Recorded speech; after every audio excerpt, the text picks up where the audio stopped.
Derivatives trading involves substantial risk of loss and is not suitable for all investors. Past performance is not necessarily indicative of future results. So stressful when the world's on fire. Good God. I can't look at this, guys. Like, my strategy is you buy it and you hope that you got a good spot. Yeah, but we all think you're crazy. You don't fight this. No way. The markets are freaking out and you don't think that anything is wrong? Come back tomorrow and I'll lose it all. Should be fun.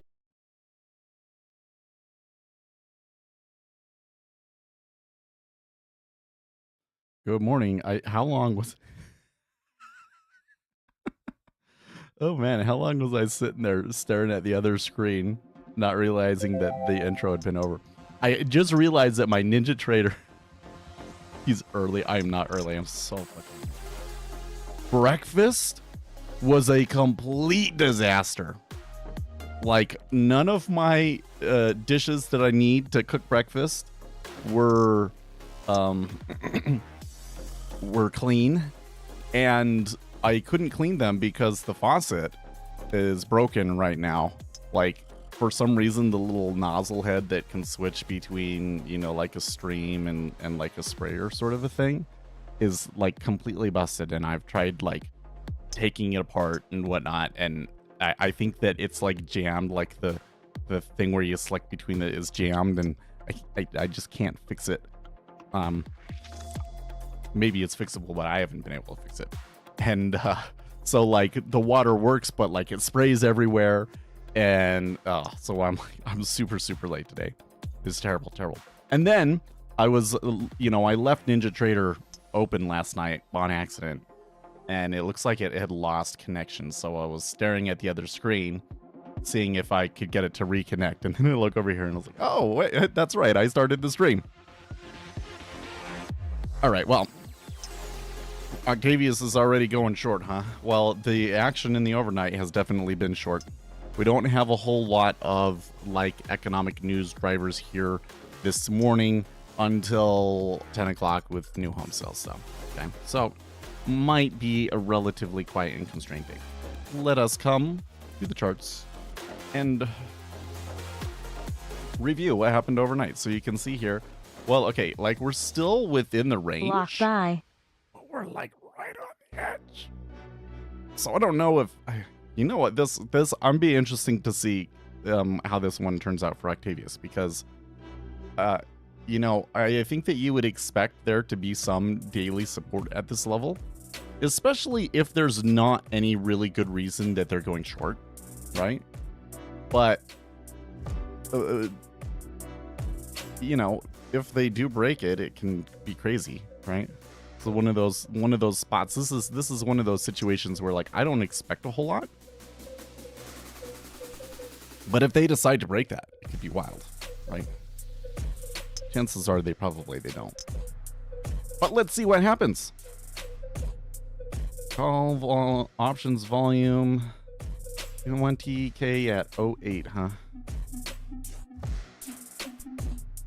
Anyways, focus S&P 500 having a little bit of a run up overnight, but already coming back here. Oil starting to develop a new range. Gold and silver hammered a little bit overnight along with the rates, and Kappa's still struggling. Then there's the Japanese yen. Yes, the Japanese yen. So they're breaching critical levels again.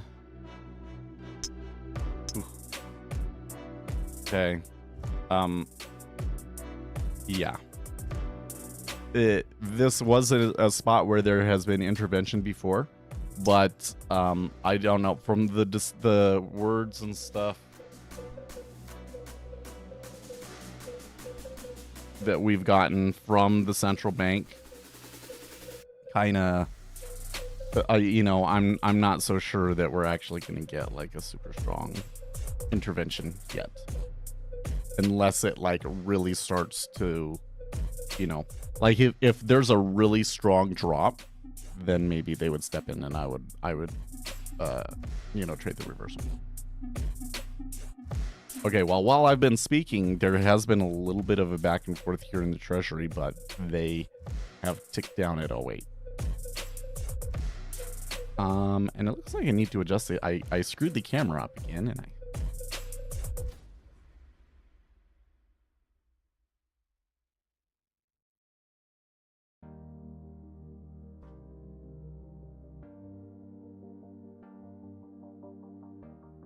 could get it just perfect. Oh, that is just perfect. Let's lock that down.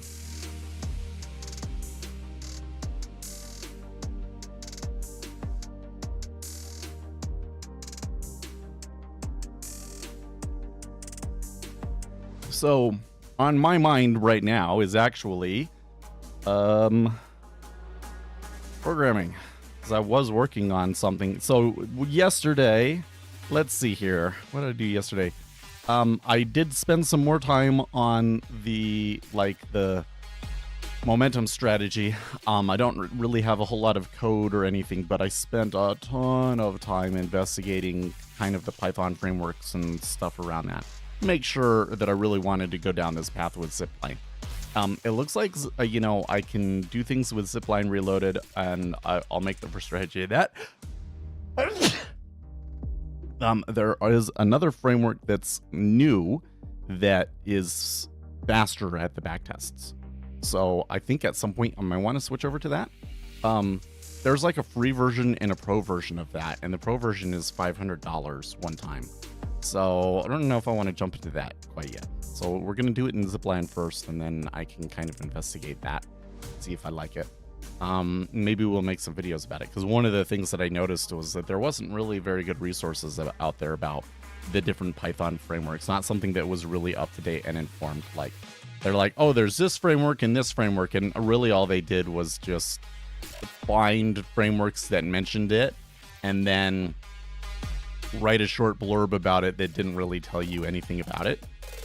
But when I started to investigate and look into the communities and look into the GitHubs of these and stuff, a lot of them were like abandoned projects and things like that. So there's a history. There's a history because there was Zipline, and then Quantopian went down. So then they switched to some of these other frameworks like backtesting. And the authors of those kind of abandoned those projects. There was like spiritual successors that have also been abandoned. And now there's this RL thing. And that looks like that's kind of like the new active thing. Or not RL, it's like QL. I forget. Anyways, so I spent a lot of time on that instead of programming it. But it's cool because I wrote a lot of notes and we can turn it into a video. So I got almost a full video off of that. And then I started working on the don't trade during news strategy, and I got pretty far on that. And well, I've got something that I think I can start with.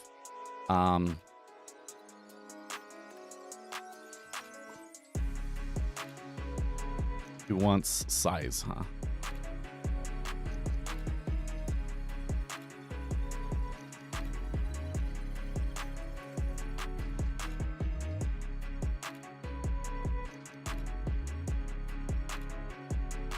This will probably change over time because I would want to change it from a trade size to like a risk number.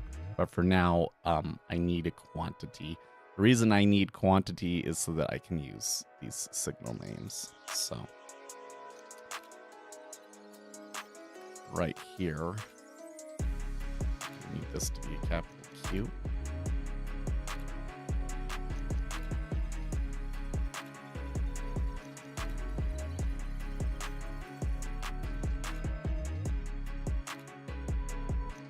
Oh, no, I wanted trade size.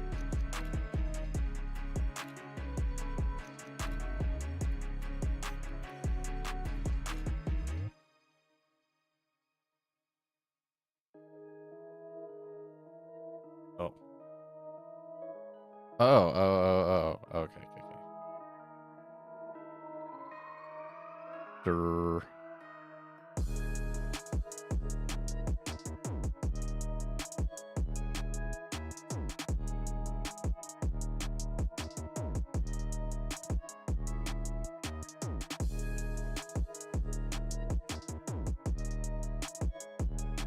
spelled ninja script property, huh? Ah, yeah. Go capital I.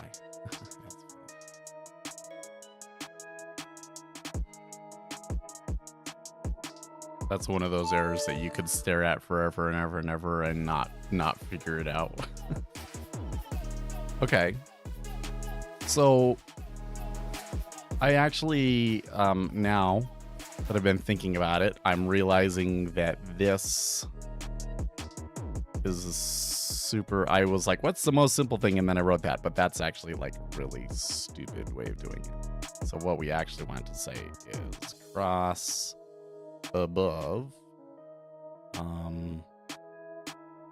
close, underscore, what are we calling it? Filter, comma, 0 looks like.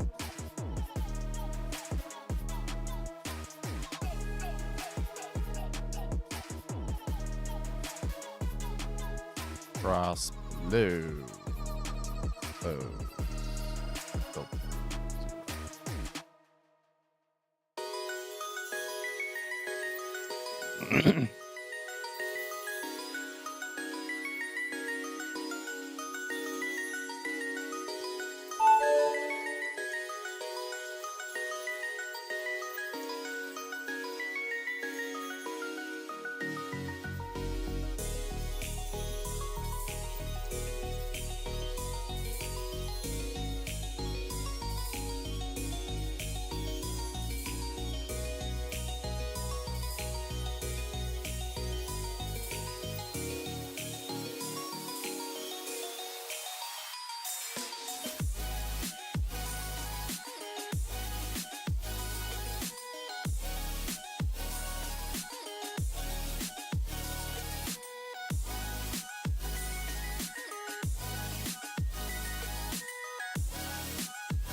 Yep, sorry. I'm muted. You guys are so quick. Sorry. Okay, so first thing is it starts with my advanced base strategy when I open up the strategy analyzer, so that's kind of cool. And I didn't have the default set, so I need to set the defaults. Let's do ZN. 1 minute, no tick replay, and we're just going to do the beginning of the year because, you know, pretty good chance that the first time we're doing this. Oh, what is this output here that I'm getting?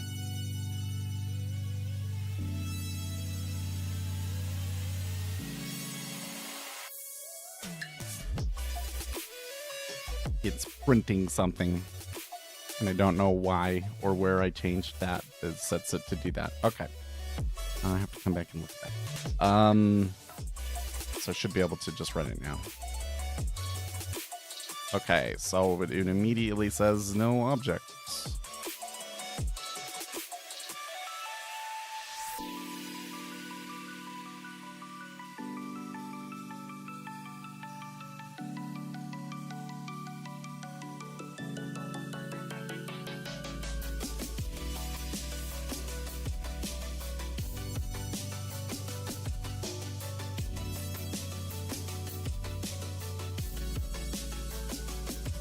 I'm going to need to debug it this time. It could be because it's coming into the news before it's,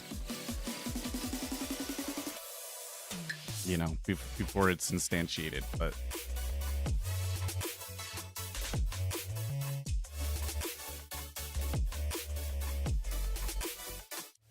Attach process.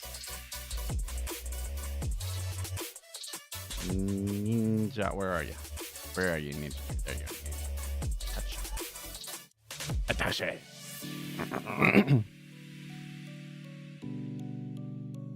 Over here. Okay.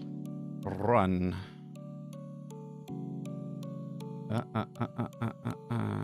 Yep. Chart bars, properties, days back. Doesn't like it. Because chart bars at that point, at the data loaded point, is null. Not so with the indicator.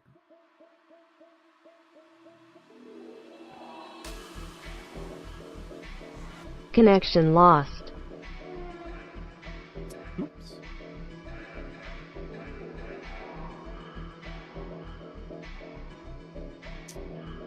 Well, how to fix this?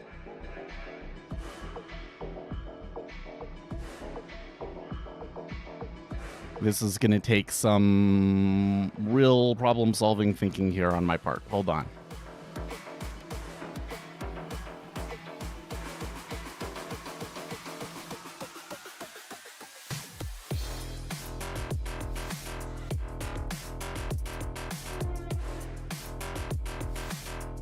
So if we're on a strategy, I think that there is like something to tell you.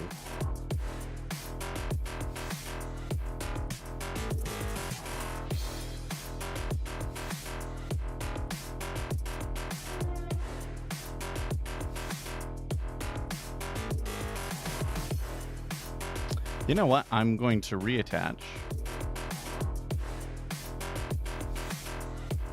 I'm going to reattach. I'm going to run it again. I'm going to get it to do the breakpoint here. And now I'm going to come in and I'm going to say this. Okay, at this. What do we got?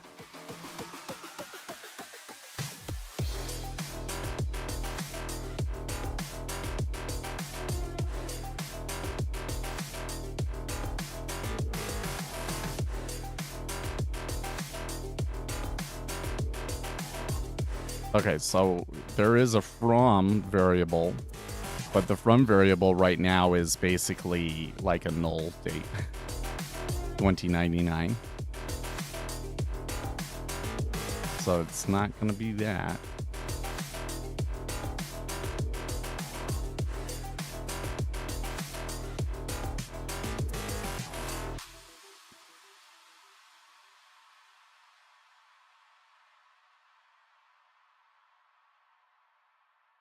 There's the 2.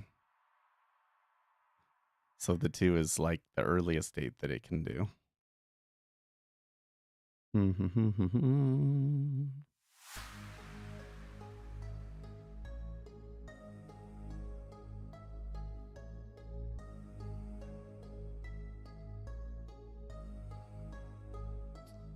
Well, it gives me a lot of stuff to look through.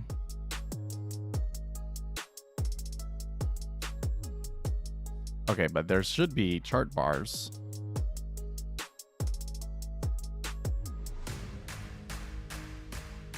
And that's null.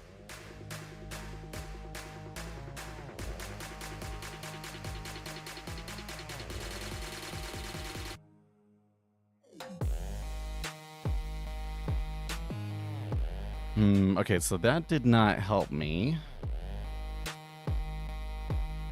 I'm gonna have to do some searching.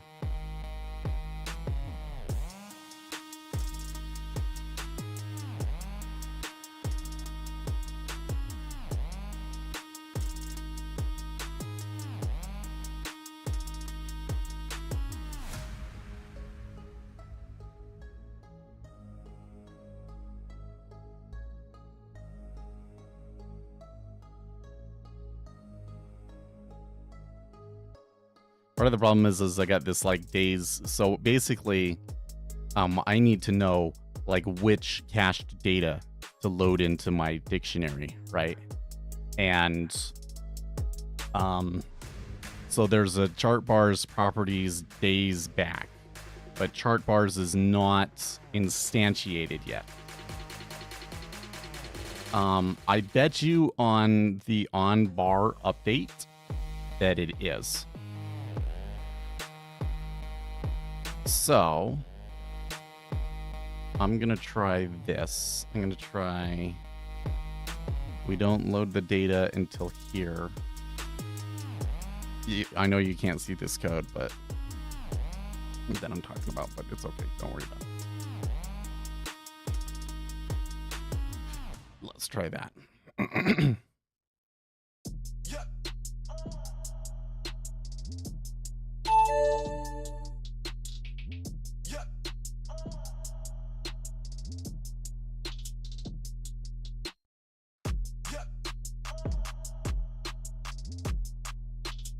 Okay. Why are my dogs barking?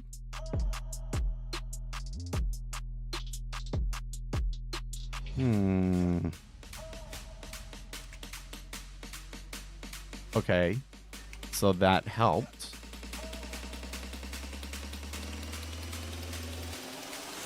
So for now it's getting an error here. Oh, is it because the on bar update? Shouldn't the on bar update get called after the indicators though? And what is it that's null? News. Is it news of 0?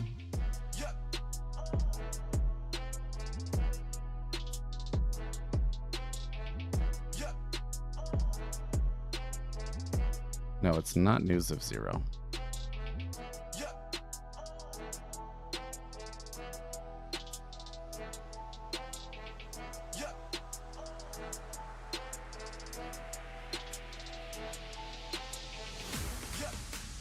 Oh, it's still in the same place essentially. Chart bars is null. Wait, let's put a breakpoint there. Meow. Meow. Yeah. Everything's bad. Oh, it's gonna call it for every freaking. Okay.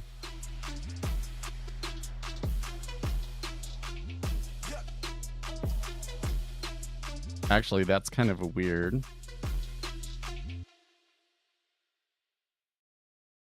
Why that was hitting over and over again.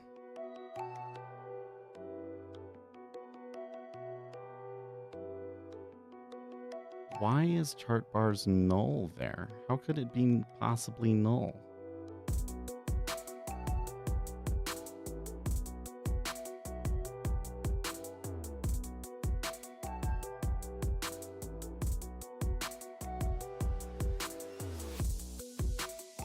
You know what? Chart bars is null, but bars is not. So now I wonder if I come back in here and I put a breakpoint here.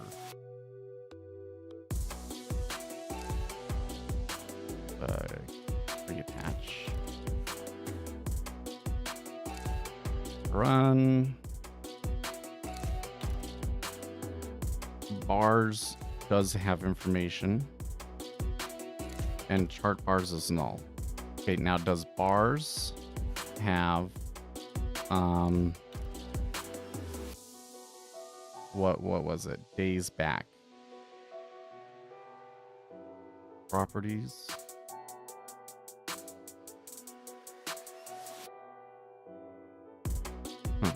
Okay. But we get to date and from date, so we could use that instead.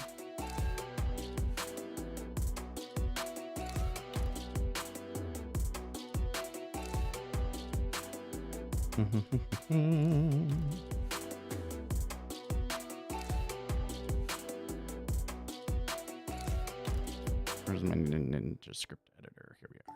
Okay, so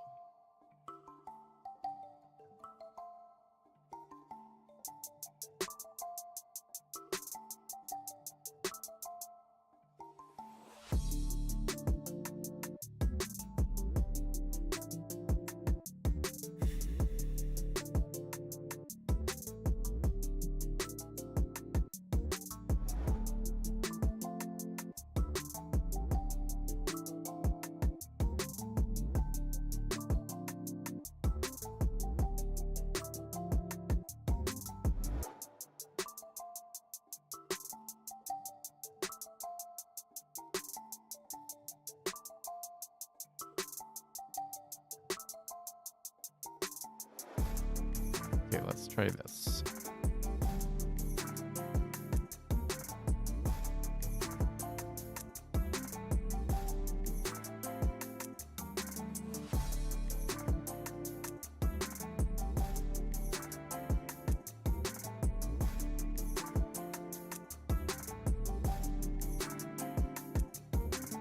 Where's from dates?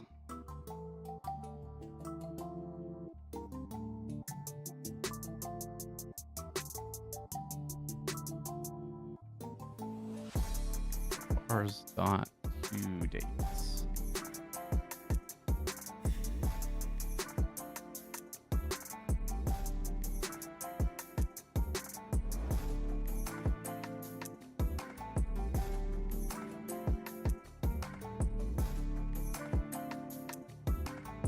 Oh, I guess I don't even need that.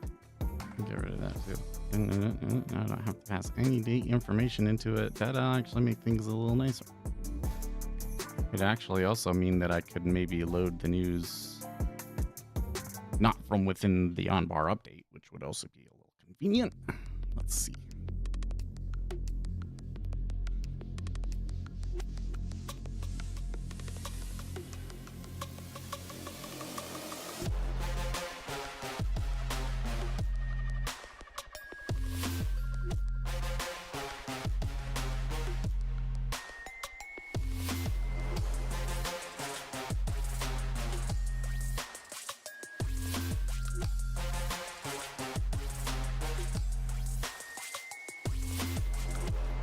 Oh, let's see what's wrong.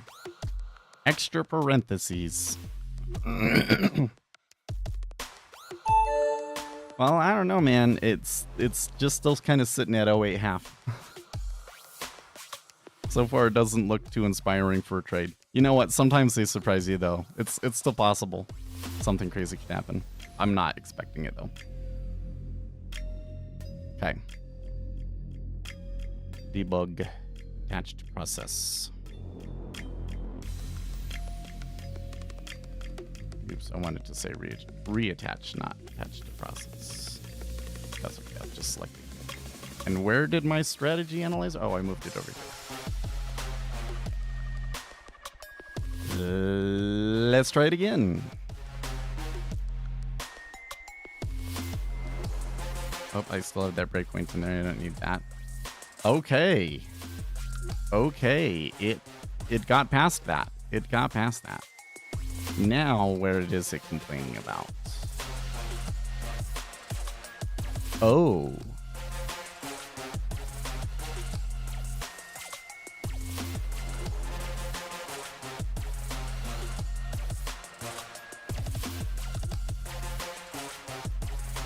Wait, where is this?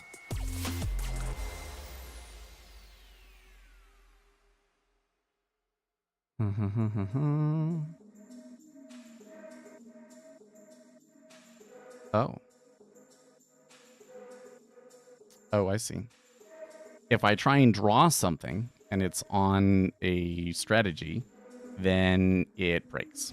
So, is there a way to tell, like, if there actually is bars or something? Well, I don't know. I guess I don't really need to worry about that, because all I need to do is go into this bit right here where we set the properties on the line and say if the is not equal,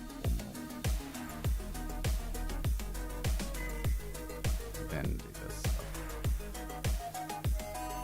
And that will get fixed later when I change the interface for the drawing object.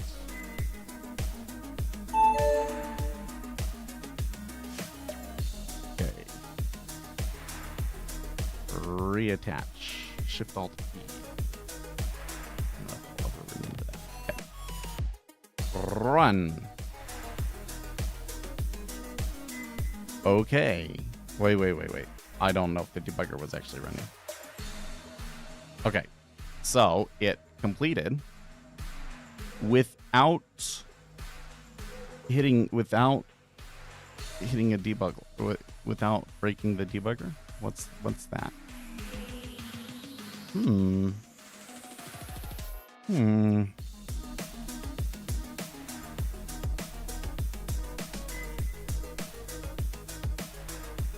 That's not right.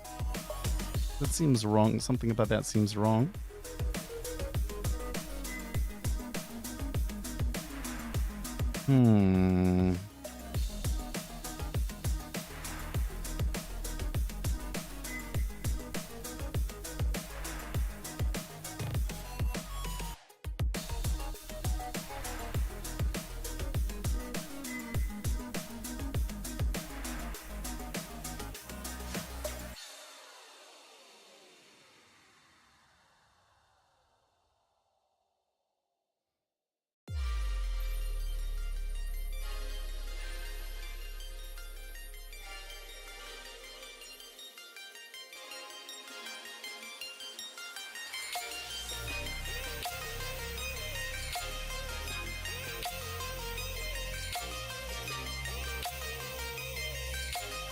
Well, hold on here. Change one little thing here. Aha! Okay, yes, it was because I was a spot. Okay, so now that I've done that, the first thing that I see is an order placed has been ignored. Oh, no, wait, that's wrong. Okay, I never actually exited a position because of news. That never gets triggered. Really? Really? I'm a little bit skeptical about that one. It took trades. It took a ton of trades. How come most of the trades are losers? Nah, that doesn't seem right.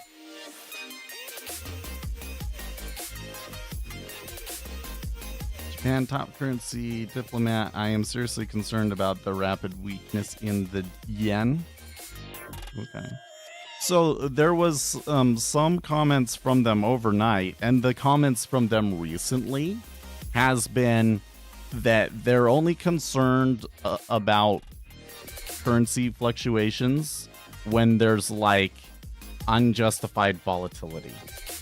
So basically, I think that they're saying that like there's not some level that like the Japanese yen can fall too low and then we're gonna step in. It's kind of more like if all of the sudden right now the yen like really fell quickly for no apparent reason, then they would step in. So careful about that. Something's not quite right here because I'm doing this as like, okay, so if the close crosses above my filter, then I enter long. If my close crosses below my filter, then I enter short. And why is that giving me an 18% win rate? That doesn't seem right to me. Especially with a 50 period moving average. It should be better than that. I wouldn't expect it to be a profitable strategy, but it wouldn't be 18%.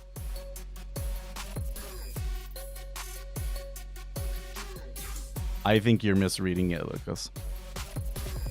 I don't think that means what you think. So Lucas is saying, that's what they are saying. This is unjustified and they will take action since they consider this speculative. But currency diplomat Kanda says, I am seriously concerned about the recent rapid weakness in the yen. So, of course, you're concerned about it. Everybody's concerned about it. That does not necessarily mean that it's going to trigger intervention. I think that we should be on the lookout for it. I think we should be on the lookout for it. But I don't think we're going to have it today.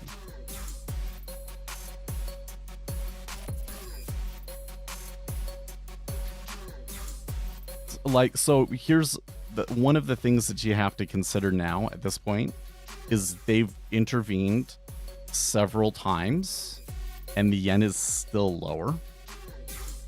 Probably the only thing that they can really do to save it is to raise rates substantially, which is going to be painful for them. So like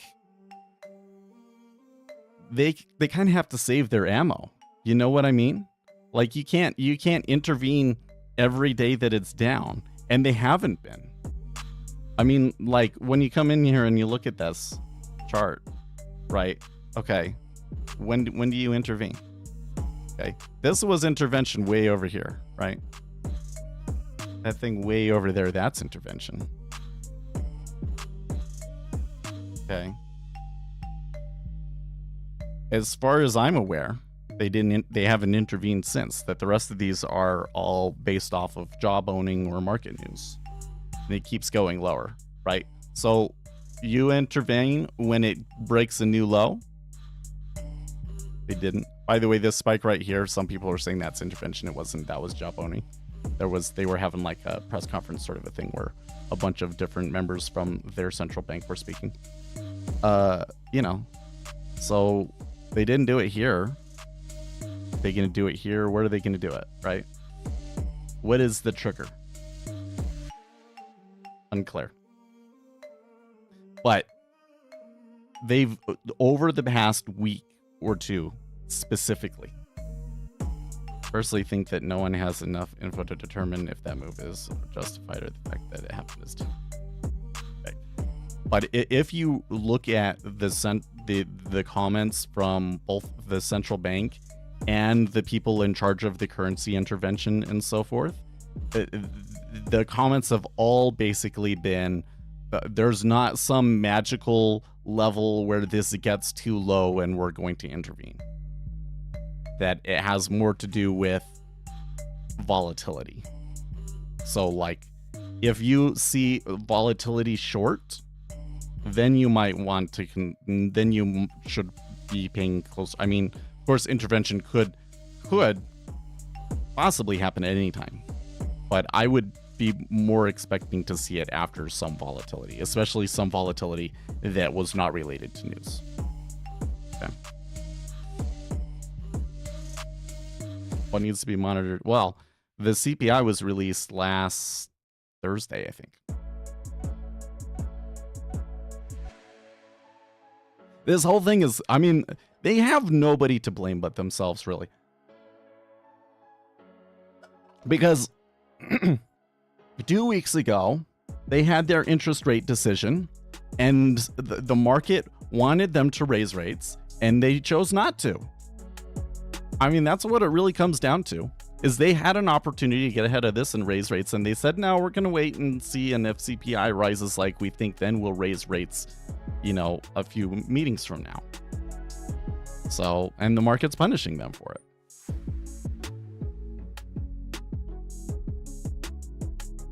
And they've been talking a big game, but the fact of the matter is the interest rate is what it is.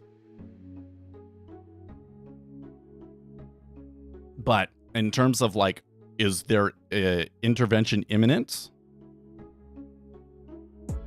You never know, but based on what they've said and my understanding of this situation, I wouldn't expect to see it today. I'm curious about converting implied volatility percentages in ZN to a legible price range. Well, if you put my indicator for implied volatility on your chart, it will show you.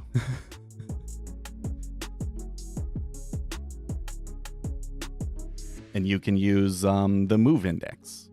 And I think that it will, you can specify which index you want to use. You'd have to be getting that data in NinjaTrader to see it. But then I also have an indicator for TradingView, and you should be able to put it on TradingView.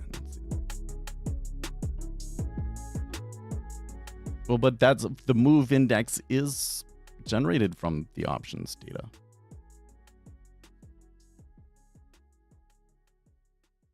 No, I don't have an implied volatility indicator, but I have an indicator that calculates the range based on the implied volatility.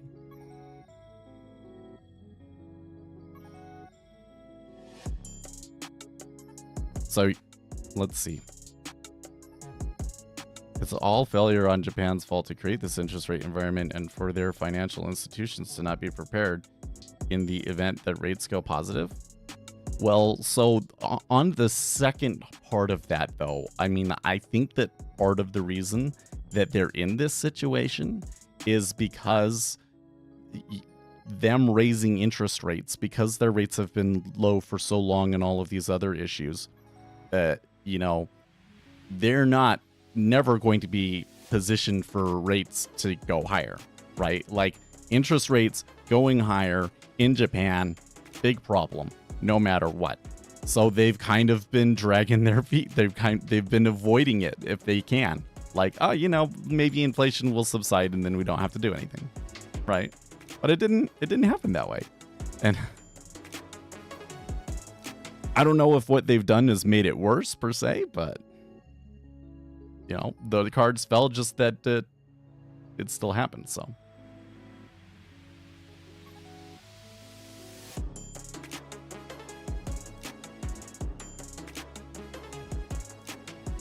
How's the Nikkei doing? Actually, it's been doing pretty good.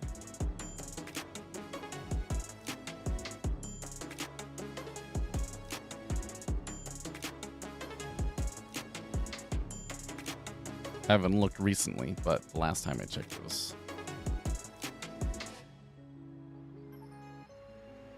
Then it need... No, I need to do all, first of all. Nikkei. There we go. Day. Yeah. They actually had a really big, you know, rally earlier.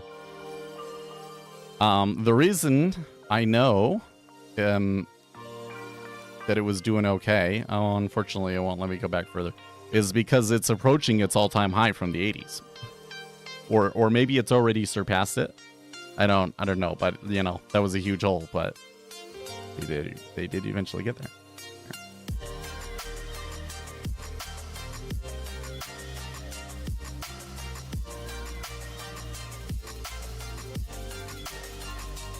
If I change this to a period of 10, does that help?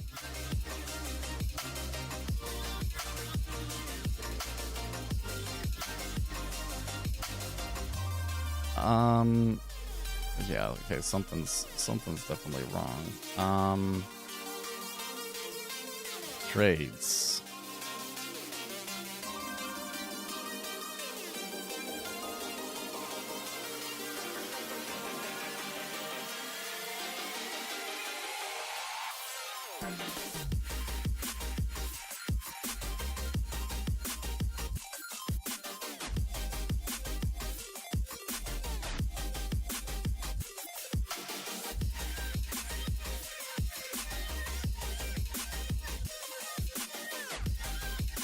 Okay, well, it is exiting on news sometimes.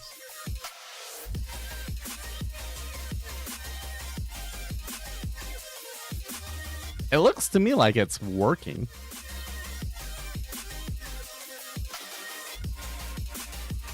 Something's wrong, though.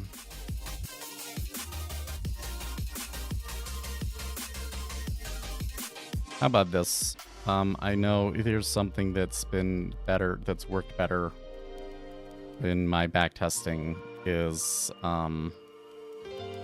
instead of doing the cross, I'm going to say is rising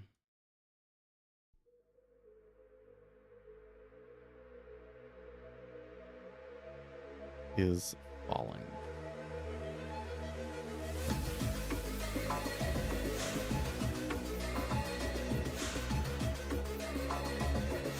So the reason we came over here was to say, okay, so we got the 10-year note futures, and then we have my indicator, the VIX range estimate.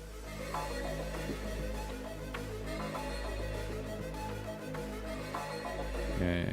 Oh, how do I add it? Oh, do I already have too many? Oh, I added it. I did add it. Just And then this right here in the settings, I can say, actually, no, I have to click them up here and look for it. Move. EVC.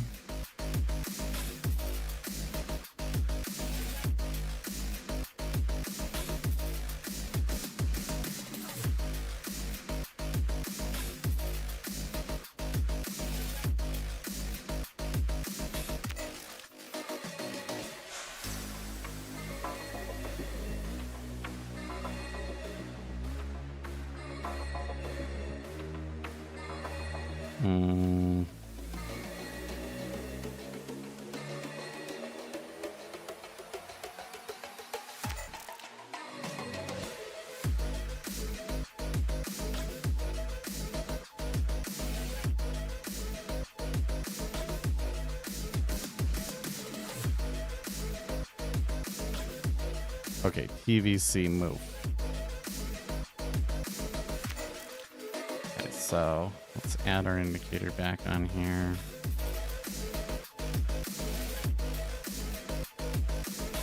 TVC move. That worked? Nope, it didn't work. 120. Oh, because I think I have to do a factor. I think it's like, do you do it 1,000? No. I'm not 100% sure. I'd have to fiddle with it a little bit.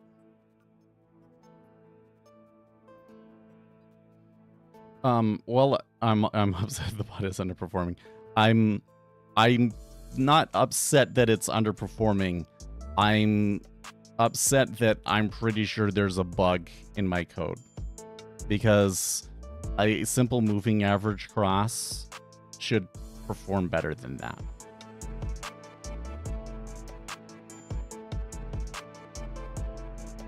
So that makes me think that I've got, so maybe it's because I'm not filtering for if I'm in a position. So I'm going to try that. And position dot market position equals market position dot flat.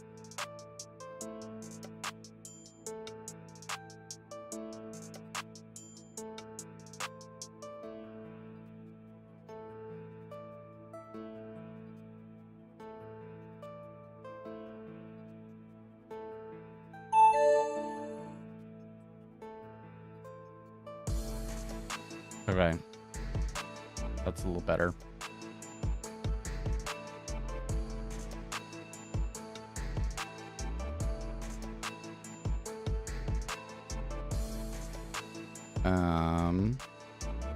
And it took 312 trades.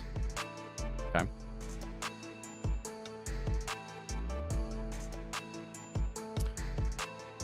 So wait, it will only... Oh, that's worse, because probably if I look at these trades, it will only get out on exit. Yeah, that's not what we want either. That's not what we want either. Okay, but as an example, we could go back to over here and do our, let's see here, oscillators. No, where is it?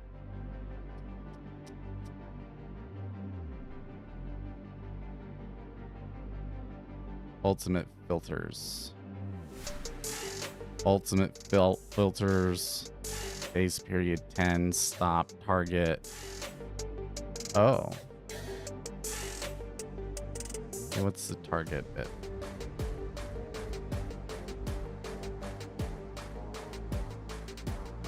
Hold on.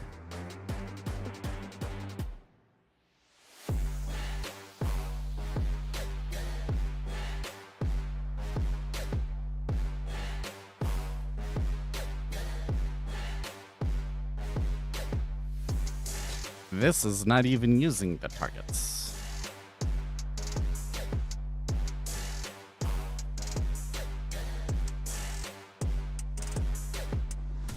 Oh, it's because I turned it off.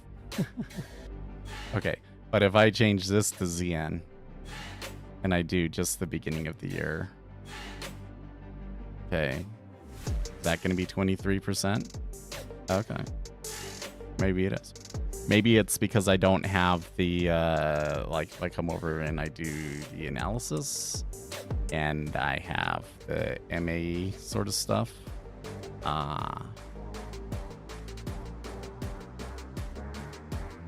Wait, why is the maximum adverse excursion in terms of ticks not ticks? That's effing weird.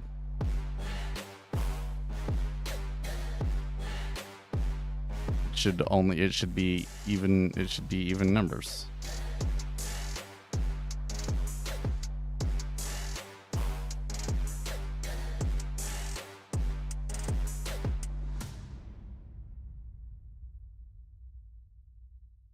Well, that's just like way too short anyways.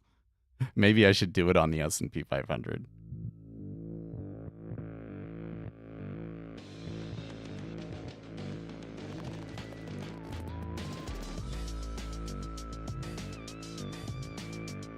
Yeah, let's do it on the S&P 500.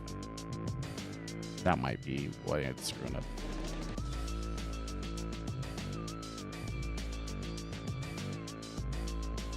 Okay, that looks a little bit more reasonable. Okay, that looks a little bit more reasonable. Still a poor win rate.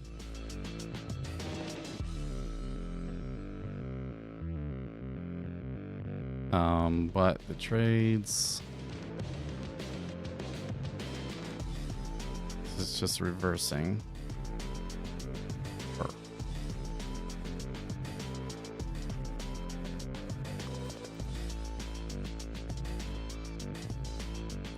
It's not matching up with when I did these before though, because I remember some of these that I was able to get like almost 50% win rate on them. Like that's what I would like, is I would like it to be because it's not supposed to be a winning strategy. It's supposed to be like a base. Like it can say, okay, what's like the most simple strategy we can possibly make, right? And then we can say, okay, if we get out before news, does it make it better or worse? That's what we're trying to do, right? So let me go back to some of my older ones. Let's see how I did this.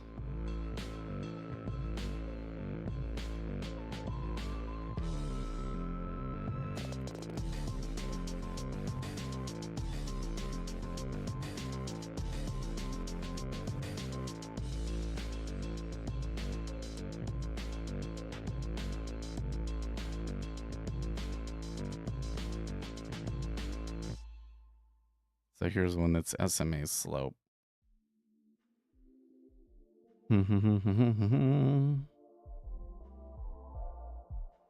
There's a trigger. What's the trigger? My trigger equals false. Nothing ever sets that trigger.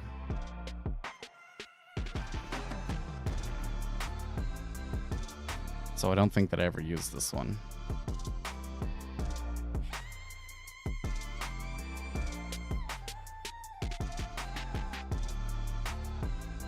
Okay, so this one is using set stop loss and targets. Armando, good morning.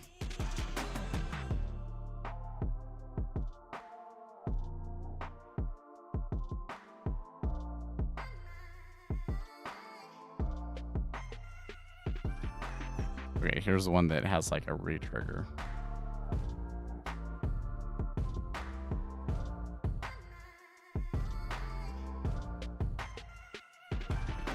Well, let's add that. Let's add the stop and target stuff. I intentionally didn't add that, but oops, wrong file.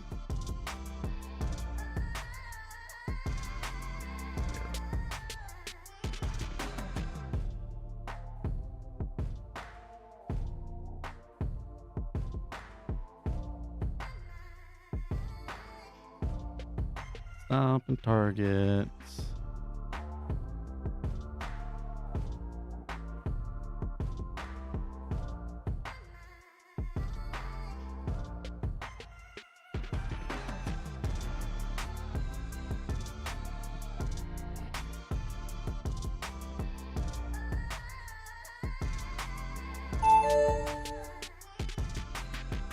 Okay, so if I come back and I do this and I set, oh yeah, let's come back to this one. Okay, so we say that the stop is 8 ticks and the target is 1, so we're going equal risk reward, and the trade size is 1. Okay, so this should be random. Should be relatively random. Okay. That is correct. 45%, that is correct. So I don't know why I thought that the one where you just did stop and reverse worked, or, you know, gave a higher win rate than that, but apparently not on ZN at least. If we want more samples, we can just bring that stop down to 4. Now we get 3,000. It does a lot worse though.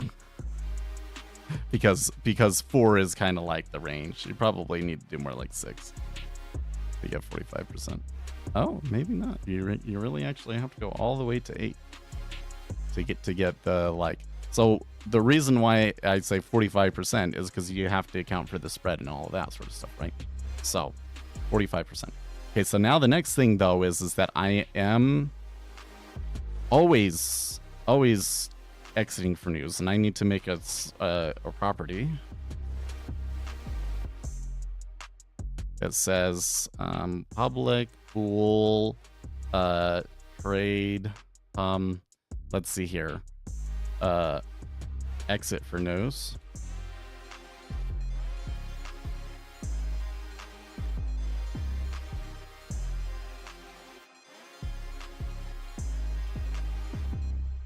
And I make another one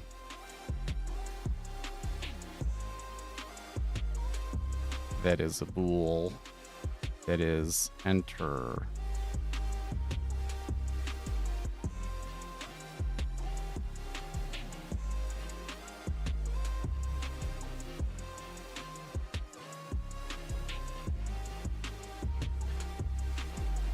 I'm just going to call it exit news and enter news. And then up in here, I have a bit where it says manage news. If there's news, exiting for news. So I have to do this and, so if news is 0 and exit news. Okay, then we'll do that one. Okay. And then for the enter long bits,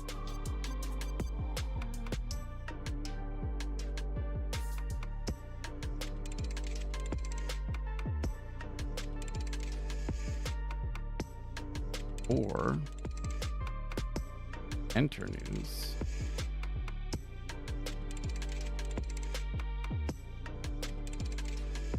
Right? So if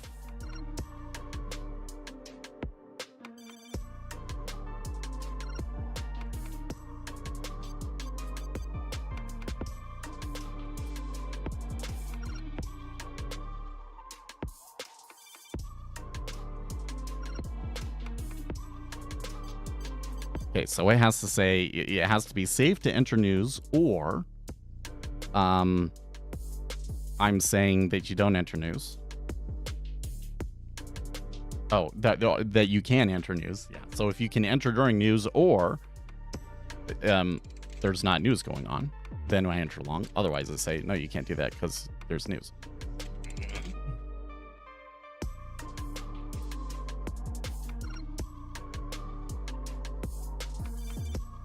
Have you ever seen a winning strategy?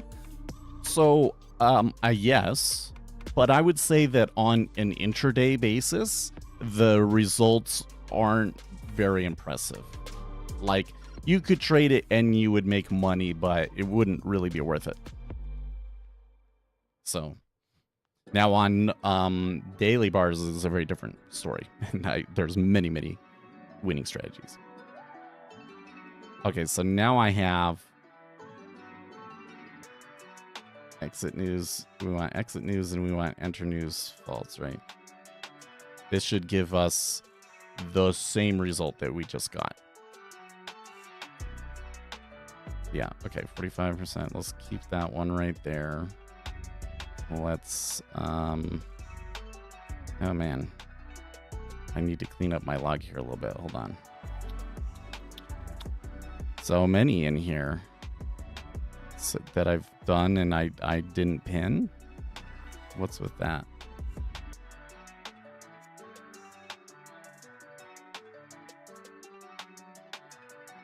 Like I got all of these back tests on this moving point of control thing. I don't even remember what that was about. That one has a good sharp ratio too.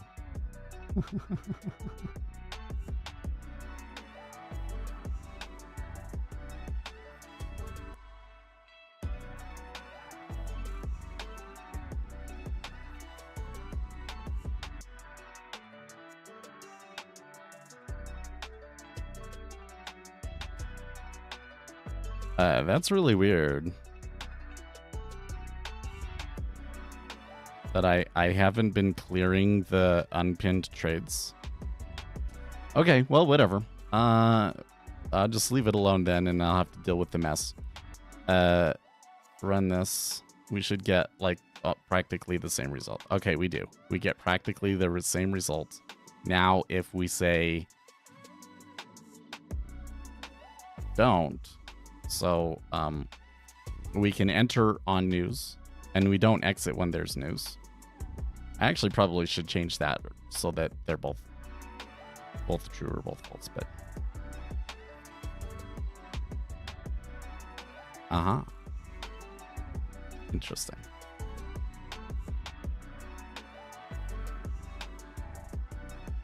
Okay. Oh, this is so interesting. Wait.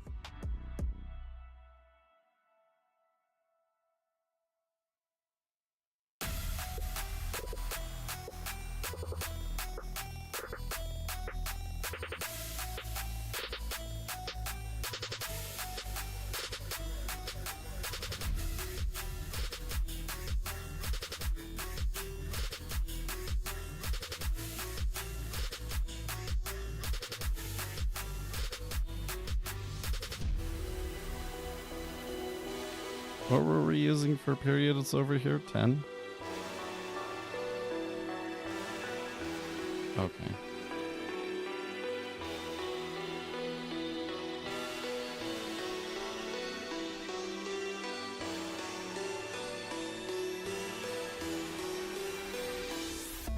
So it is saying that not entering during news, but keeping something on if there is news works the best. And the worst is that you can enter during the news and you exit before news. Okay, let me change this around a little bit so that the variables make a little bit more sense.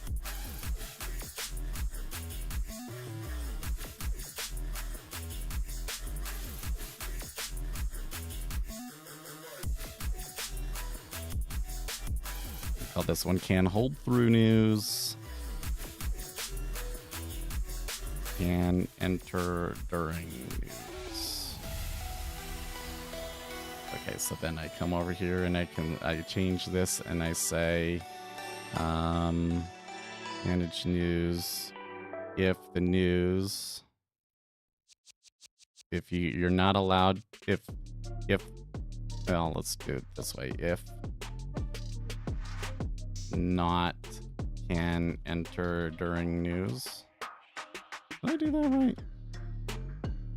I want them to both be true and both be false.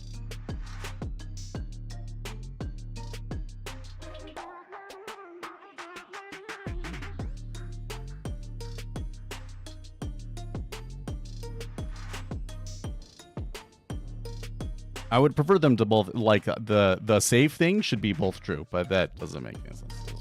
Can hold through news. So if not, can enter during news, and the news says that it's blah, blah, blah, then I exit the position. If this is true, then I don't do anything. If this is false and this is true, then I don't do anything.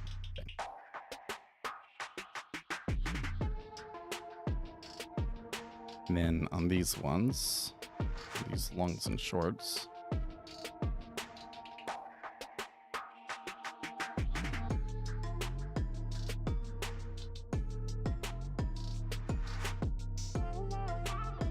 or can enter during news, yes. So.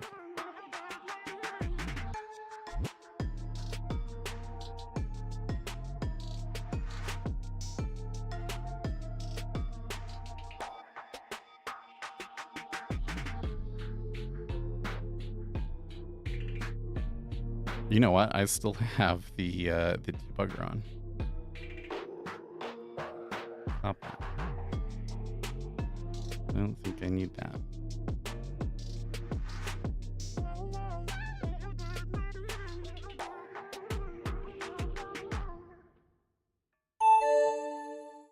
Okay, let's do this now.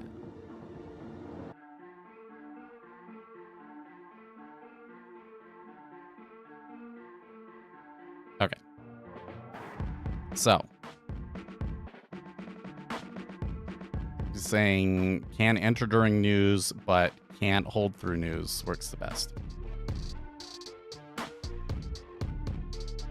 I guess that would make sense is like if in that 1 minute period when the news happens and, you know, there's a moving average change or whatever, and then you go with it, that it would help, I suppose. And the worst one is don't hold through news and don't enter during news. So that's kind of what I expected, though, to be honest with you. I kind of expected for a moving average crossover that, like, the news events would be some of your best winners and best losers.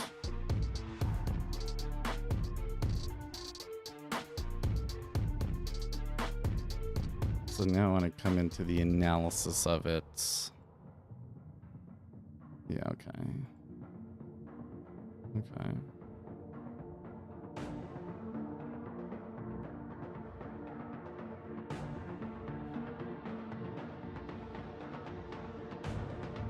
So I think this is working correctly. I think it is. Do I understand this correctly? So if I look at this one and I look at trades, I should see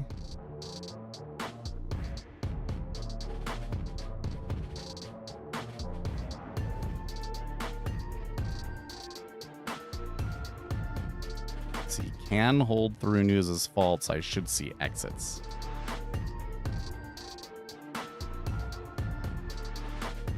Maybe I'm misunderstanding it.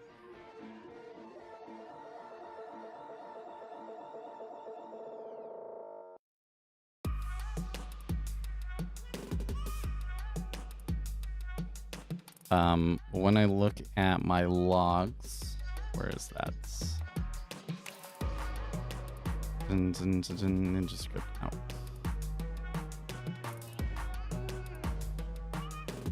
Wait, is it not happening?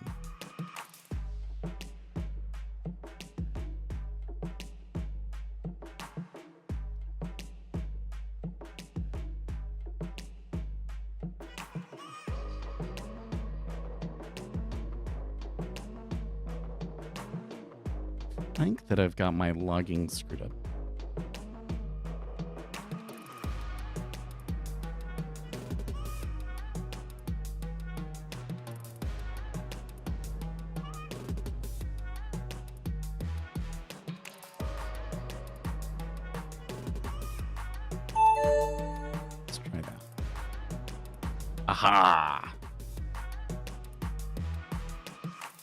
exiting positions for news. Trade signal ignored because of news. Very good.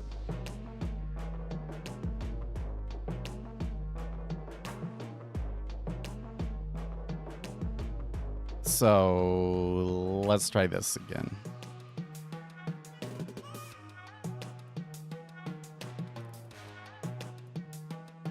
If both of these are true,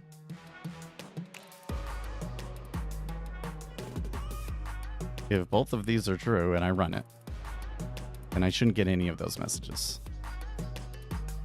Yeah.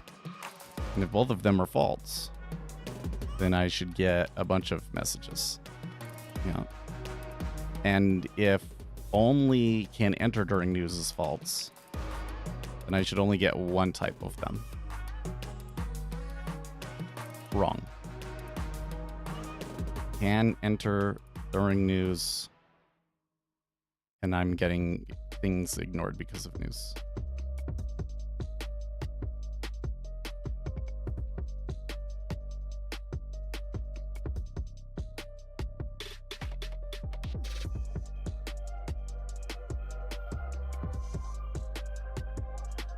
See, can hold through news. That one's not working correctly. If can hold through news,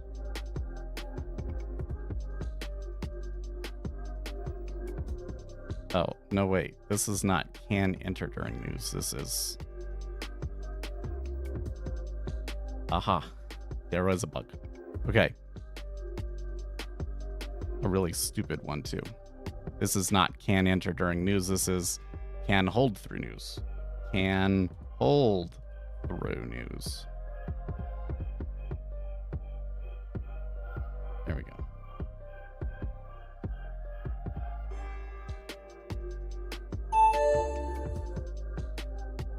Okay, so now we should only get one type of ignoring signal. Yep, trade signal ignored because of news. And if I do the opposite, I should only get the exiting for the news. Yeah, exiting position for news. Interesting that with the way that it works, it exits a position for the news a lot more often. And that there's a lot of them that seem to... Okay, so let's... Now that we've verified that our code and we've worked the bugs out, now I can come back and do the optimization. And optimize these two parameters. I will save the history because we only have 4. We're only doing this on the beginning of this year. Run. Da, da, da, da. And now it says can hold through news false, can enter during news true, which is about what I would expect.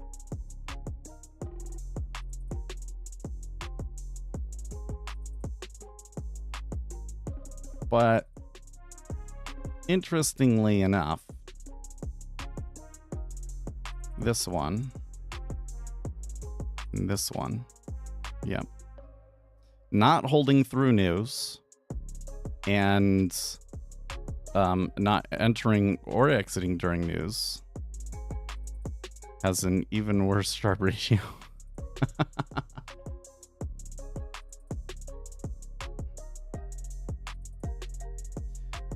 What if I did something like, I don't think that this would make it profitable, but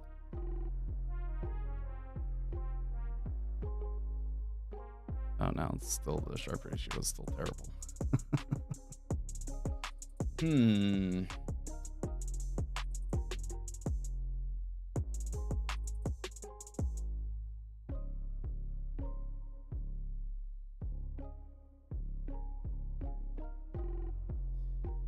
So I don't know why I feel a little bit uncomfortable with it, because it is doing what I expected, which is in a moving average strategy, you know, if you cut some of the trades short, you should get like less overall trades, right? So these ones where the properties are true. Come on, show me. Okay, where that one is with one of them true, and that's with both of them true. And then this is with both of them false, and this is with one of them true. So not entering during news seems to do the best for some reason. Oh, that's interesting. It also results in the most trades. So the difference is probably the number of trades. Now, you know what we need to do? You know what we need to do? Is we need to go to 2019.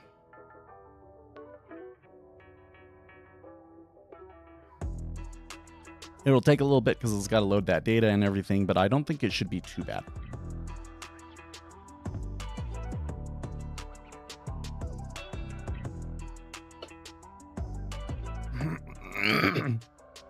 Oh, whoops. You know what? I didn't want to do that. Oh, it's still the same though. It's still saying exit for news, but then get in immediately after. Okay, wait. Here's something else we can do. Okay, first of all, let's just change this so that we get like equal risk reward, right?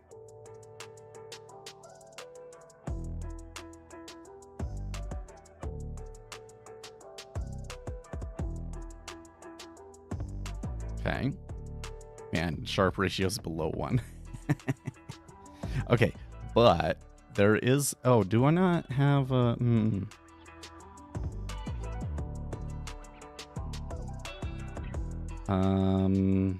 Oh, because I didn't put it in. That's interesting. No, yeah, I see why I didn't do that. Okay. So this property right here, which is before halt and after halt, should be NinjaScript properties.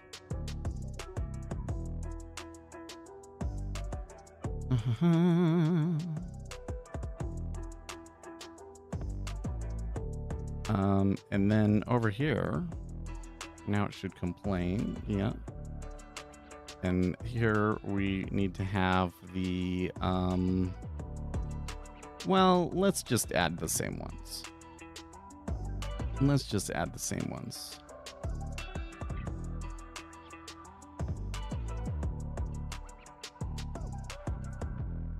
Before halt, after halt.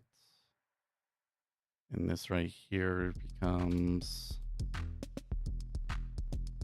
before halts, after halts. Before halt is 1 by default. After halt is 1 by default. Now we could maybe do some additional stuff with like, you know, based on the severity of the news and things like that. But right now it's treating all news the same.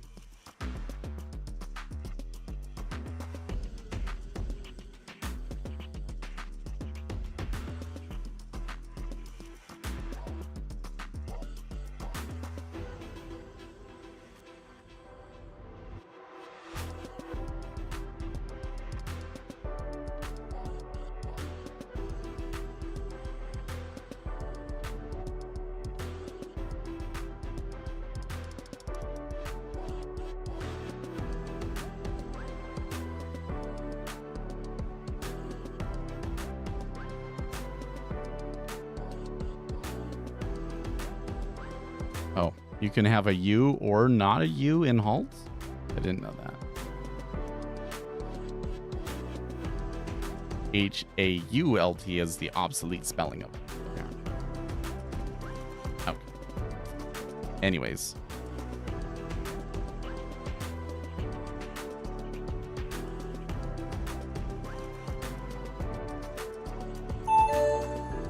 Okay. So now we get these additional parameters. And I'm going to say min, max. How many do we want to do? Let's just say 5.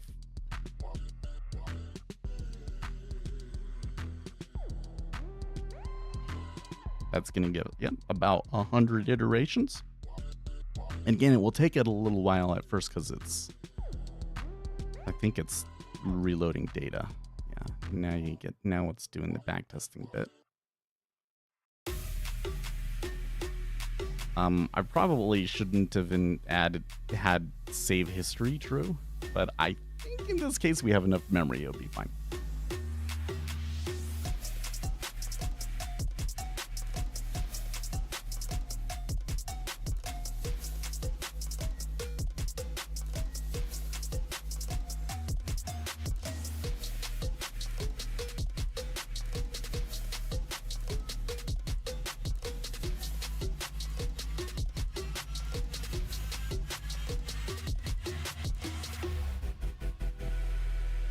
Okay.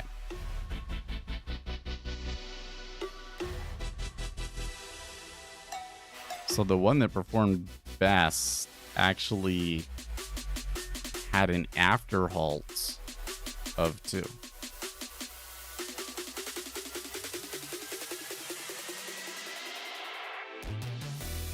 Oh, but the after halt shouldn't matter, right? In that case. Yeah. So then why are these two different? Gosh, guys. And hold through news. Before halt is 1.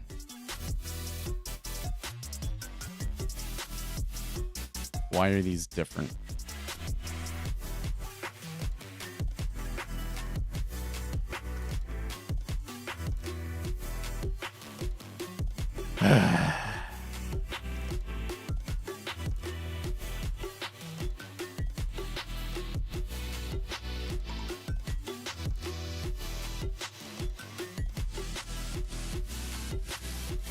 Maybe I'm just not having the best day here because I feel like that like my mind is making too many mistakes.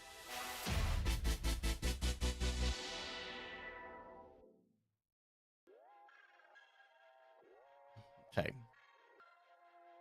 Let's think about this a second time. If you can enter during news, the after halt doesn't matter. Can enter during news. That's a false true. False true. 1 5 1 2. After halt. After halt. So the after halt will be, oh, okay. Yeah, we'll just say that the thing is 0, but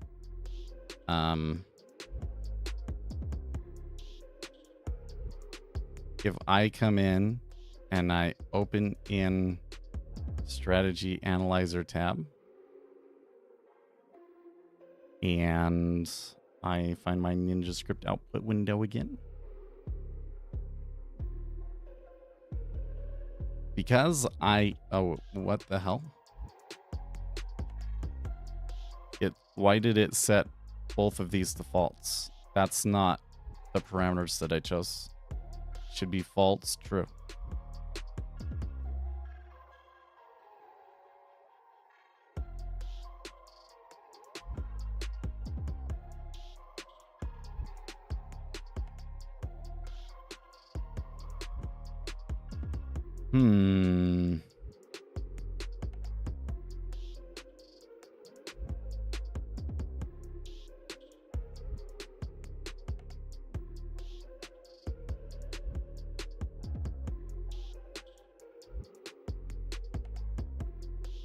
Also,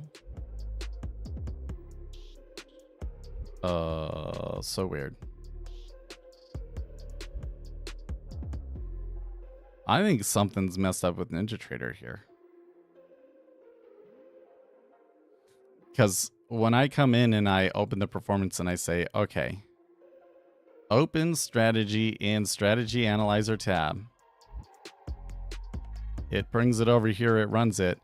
It has changed my start and end date. It has changed everything over here basically to like the defaults.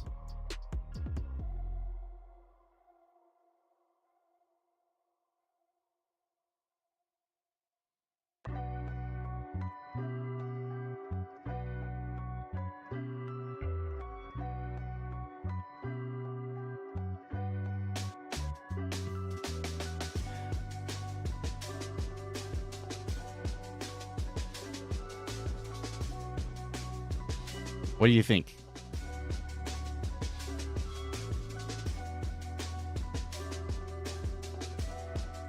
Okay, so for one thing, I'm not connected. Still.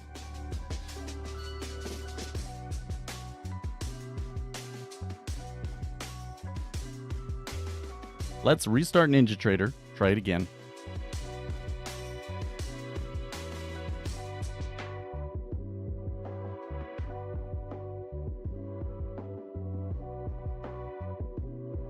Oh my gosh. Well, I haven't been paying attention. There was a pretty decent downtrend, wasn't there? They did breach. Not super crazy, but they did breach.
Okay, wow. I was spent a long time in there too, guys. Good grief. So what did I miss? About 45 minutes ago. How was it? 8 o'clock. Good grief, guys. Wow. Hi. Yeah.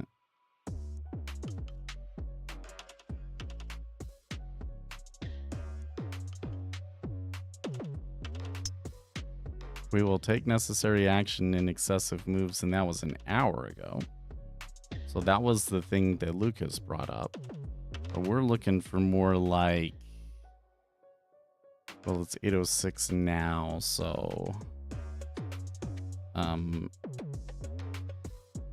We're looking for like 50 minutes.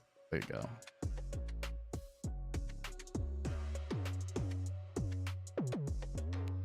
There is no mistake that the current Forex is moving in one direction.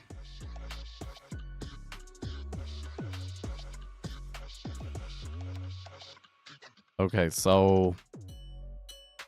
Oh, that's interesting.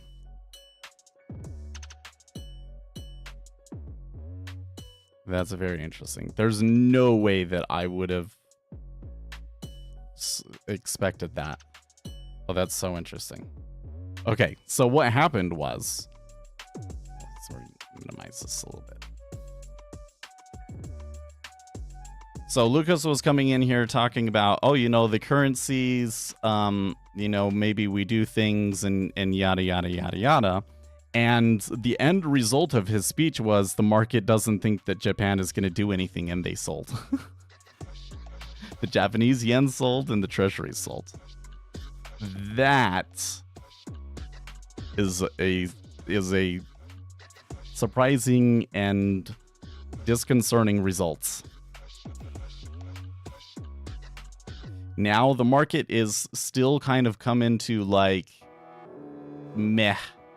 It's still kind of like the volumes and everything still look very meh to me. So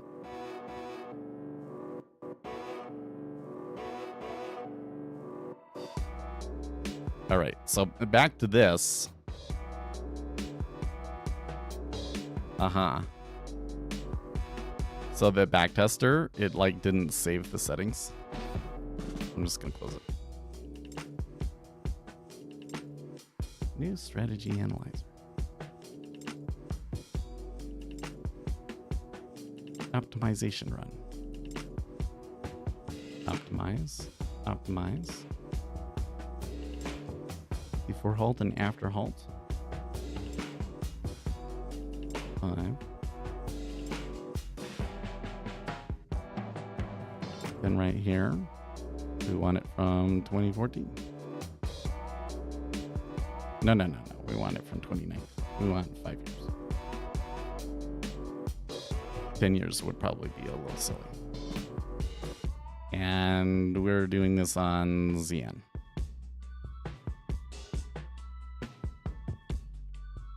And save history true. And log level, where is it?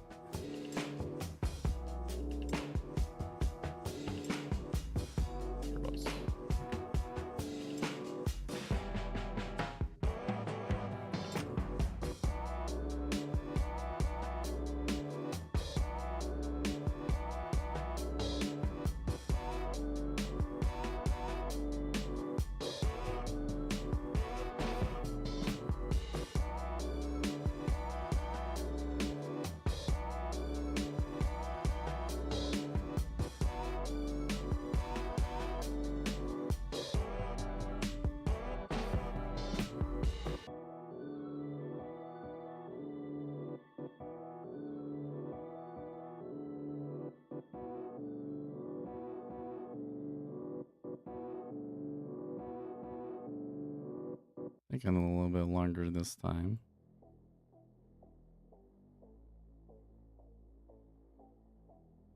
Okay. So I think it's still doing the same thing though, where it's like, yeah, false true, 1 2 1 5. The total net profit and loss is slightly different.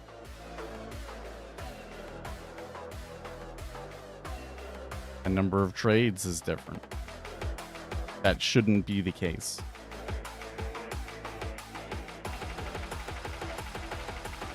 Shouldn't be the case. So now I'm going to open in Strategy Analyzer tab.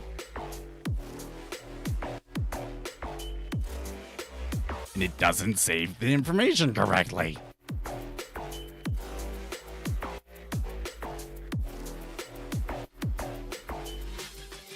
Okay, well.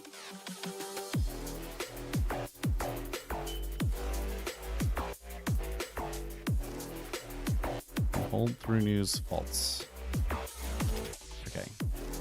And hold through news false can enter during news true. After halt 2. Well, save history, all these sorts of things. Okay, run. I get a certain number, and then if I change the after halt to 5. So wait, first of all, do that.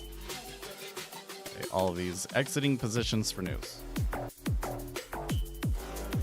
But it doesn't ignore entry signals. Right. Now if I change that after halt to 5, the result should be exactly the same.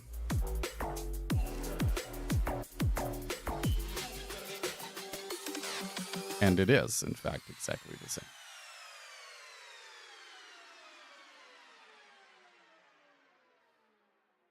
Is it optimizing on some other parameter that I'm missing here?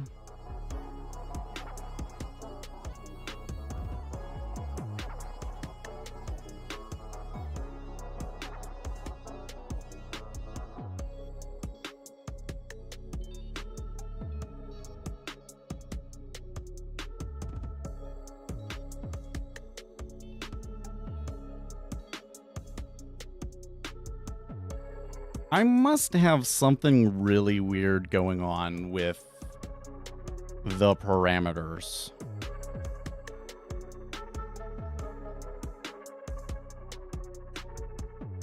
So the first thing would be, okay,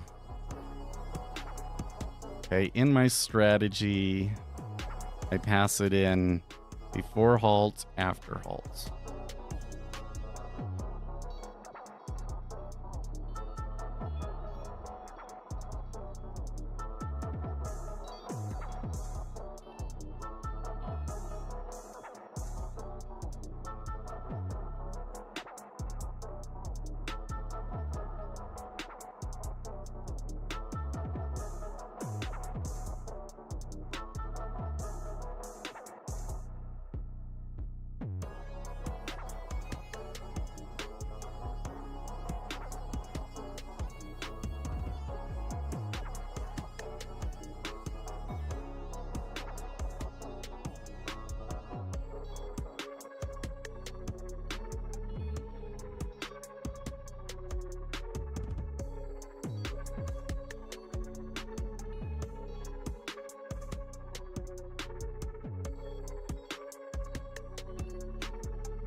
I'm trying to figure out why the optimizer is screwing this up.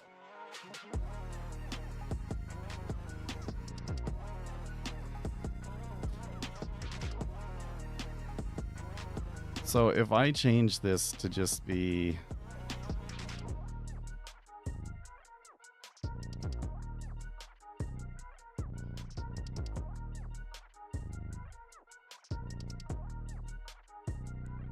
(2024-0101).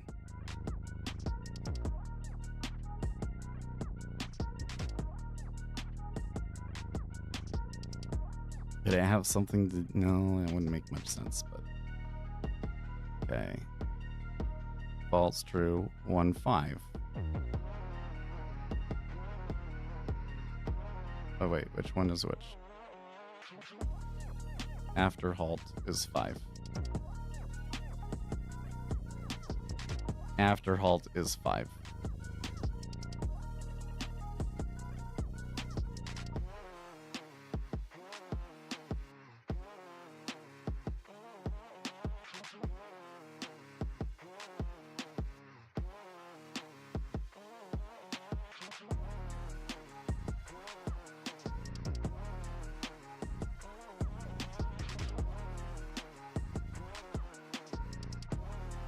Wait, have I not run it as 5 over here? Ah, okay.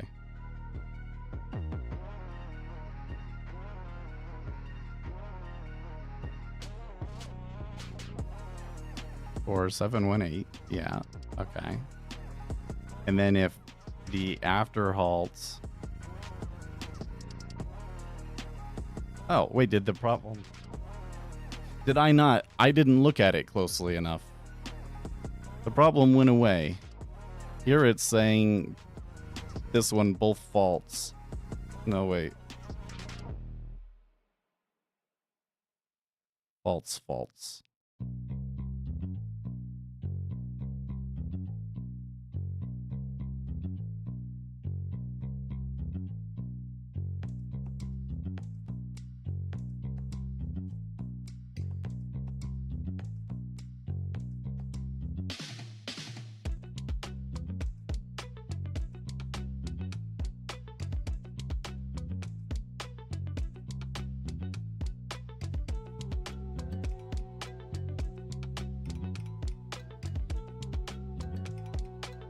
After halts of 5. Really? 5703. 5703.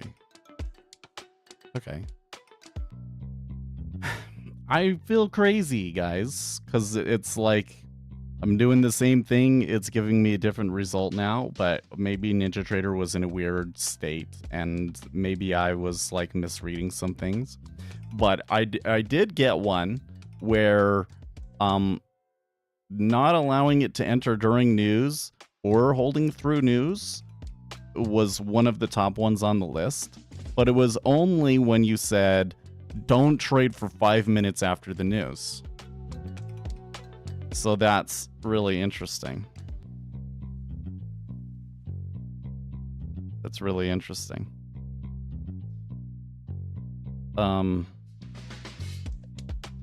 It's obviously it's a losing strategy. I find it interesting that this one, the Sharpe ratio, is so much better, but it takes a couple more trades. Can enter during news, true.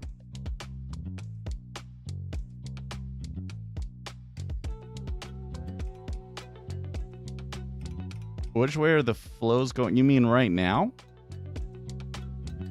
Well, so what we had right now was we had a move in the yen due to comments from people in Japan, and there was a move down from it.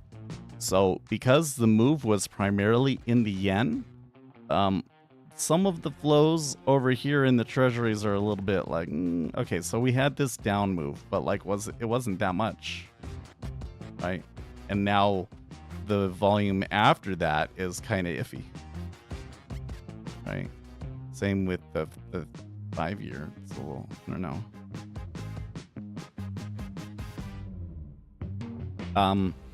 It's interesting to me though, like if I come back and I look at this, right? Okay. Well, so maybe technically the range, like where they would really like get interesting is like below 111 even, which would be a far way to go. But they broke the weekly range. They broke the weekly range. But the market is still being really nonchalant about it. Seems to me. They're not pissed off with the way that I thought that they would be. So.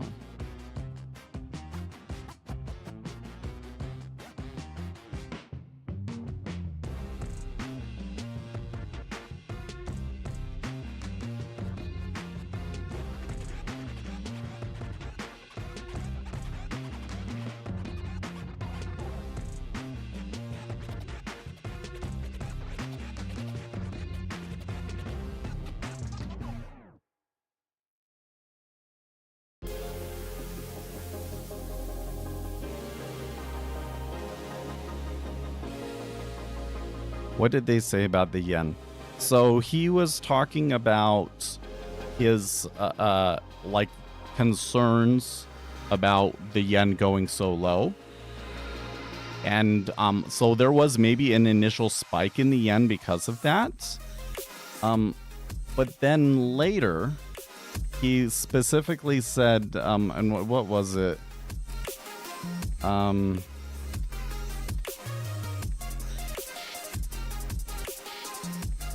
The current market is one-sided and not functioning correctly, etc., etc.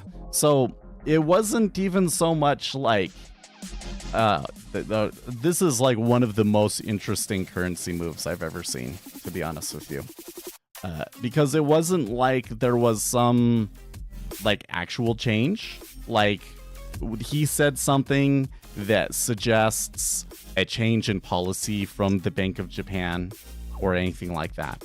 It was kind of more like, we think you're full of crap. Like we just don't believe you.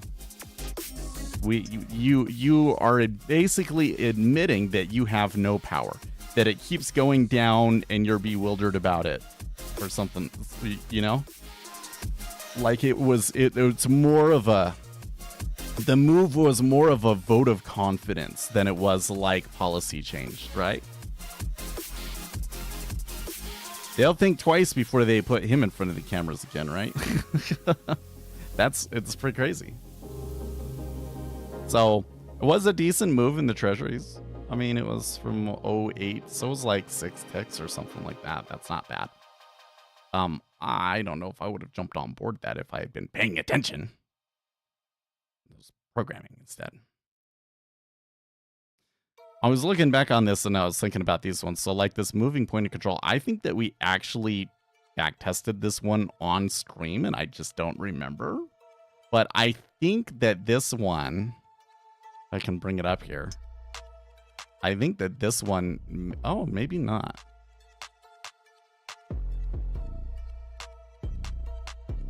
Maybe it doesn't need tick replay. But if that's the case, how come I'd never back tested it further back than 2023? So I don't know what's with that. Then there's this time stop and reverse one. That was one that somebody found, I think.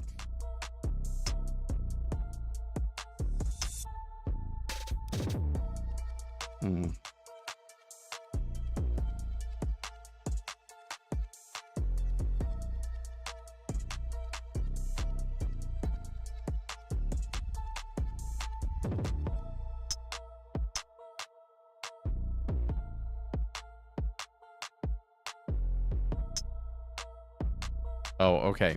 The time stop and reverse one, this is false.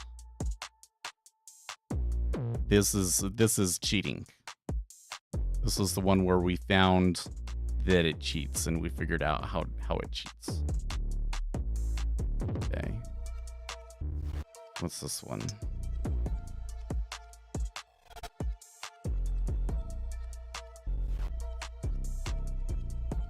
Okay, this one, oh, okay, so this is running it on daily bars. And then when you run it on minute bars, it's terrible.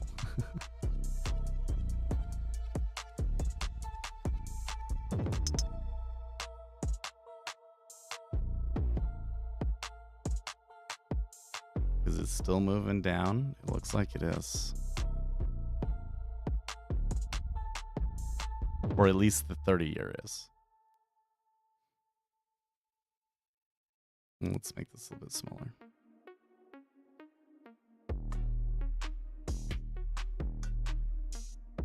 Keep an eye on it. It looks like it could go lower. 305. Well, you know what, though? Ooh, you know what, though?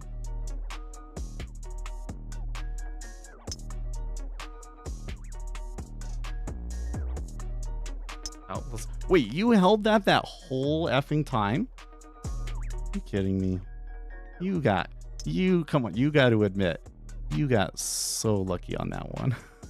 You guys, because that was not like what we were, when you first got in, it was like, well, it'd be interesting to see what happens if you right. None of that stuff happened, right? It was all because of this comments from, but look, it is ticking down again. You know what, though? I almost hesitate to say it, but now that I've kind of like sat here, I feel like I have to say it. Wouldn't this be exactly the kind of move that the Bank of Japan has been saying, like, oh, like these moves aren't okay, right?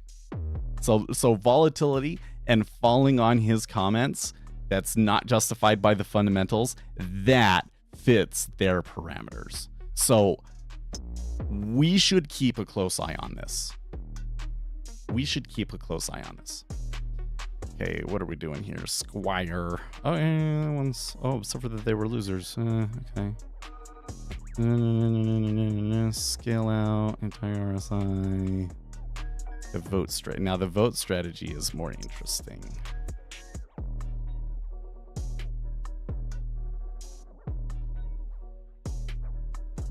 The problem with the vote strategy was that it wasn't taking enough trades. Like over 10 years, and it only took 2,000 trades. It's not enough.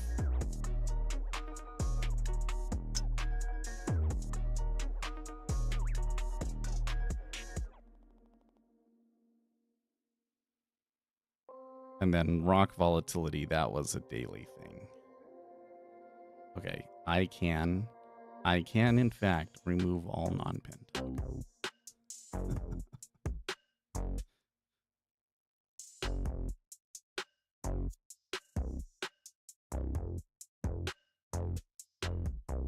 Okay, so the thing that I wanted to test, the thing in the strategy, it works. It takes you out, it prevents you from getting in during news. I'm built it and tested it with a setup that I knew was not going to work, but was like a really good random test. Like the moving average, that seems like that's something relatively random. Maybe I should do it as like a random time entry or something like that. But this was just as kind of like a sanity test to be sure that, like, okay, is it actually doing the thing that it's supposed to do? I suppose one of the next steps would be to make it to trade explicitly after news. Like, wait and see what's happening and then try taking the trade after the news or something like that. But more interestingly would be like, what is a market behavior that we think is actually a thing? I think the one that I should test should be the market cycles one. So we had one that was a cycle indicator from Euler's that with constant adjustment, walk forward optimization worked really well. Okay, so now we are going to get oil here.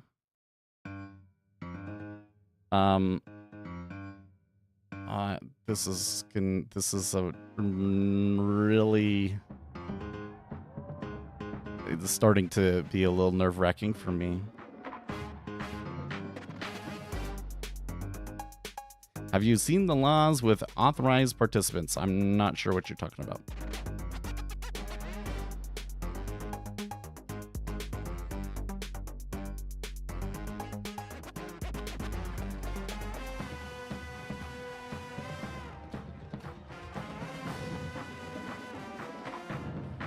Okay, so another thing thinking about this is it's very interesting to me that when the Japanese yen initially spiked on Canada's comments, that the treasuries didn't move, but then when they sold, the treasuries did sell.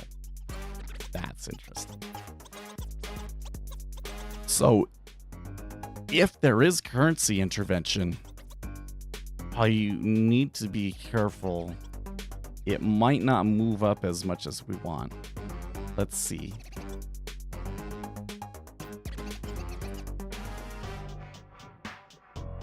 Yeah, Octavius was like right when we started the stream, he went short, and he was able to. And that was another thing, is that was he held that a lot longer than he normally does, so that's kind of curious.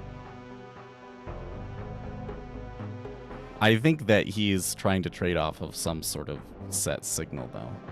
Like I think he's doing it manually, but I think that he has a systematic signal. And you know, watching him talk about it, it's kind of been like, you know, it's been, there's a lot of the time where it's like, yeah, it's not worth trading, and then yeah, nothing happens. So, which is maybe what we should expect from a systematic strategy, anyways. So.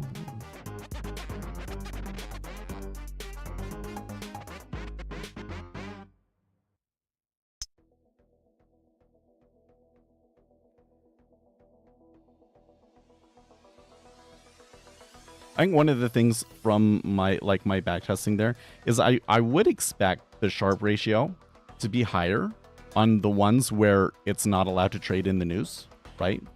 Because basically it gets out those really huge losers, essentially. But it didn't really seem to make a huge difference in those back tests. But perhaps if it was a strategy that was actually profitable, then maybe it'd be a different thing.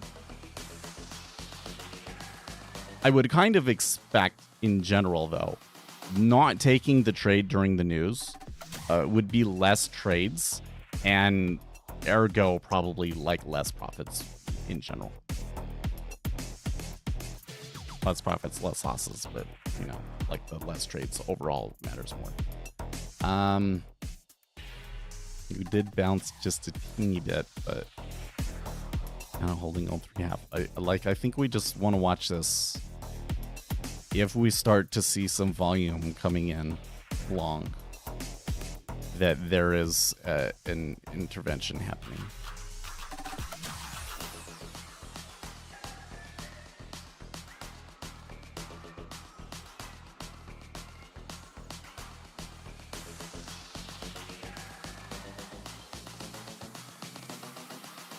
Right now, it's trading a decent amount of volume, but I wouldn't call it aggressive volume.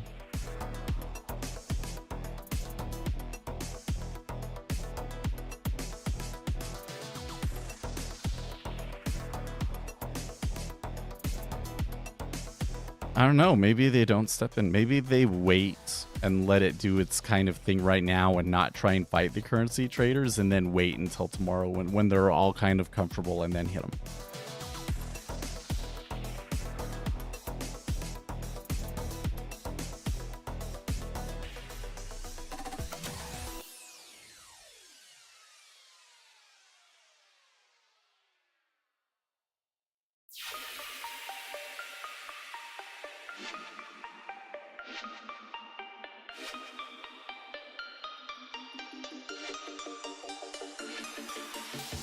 Well, you know, I got so early into the programming and everything that I didn't look at the, you know, and another thing is I hadn't turned the new squawk on.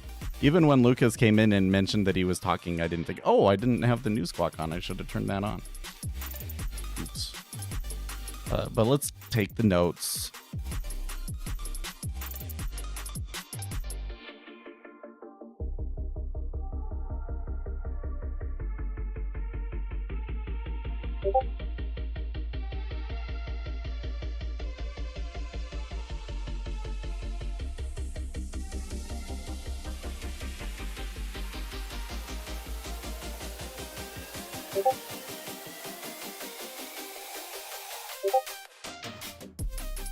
What did we have at the top of the hour?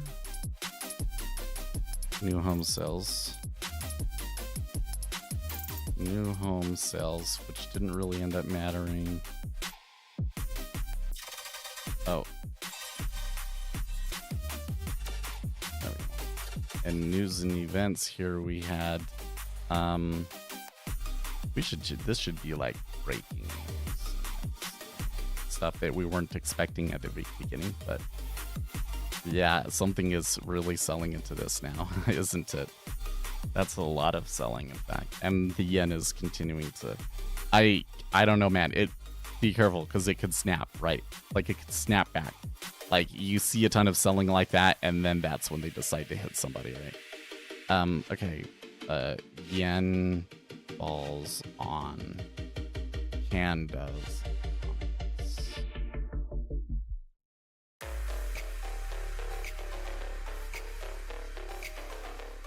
Over here, 5-year auction.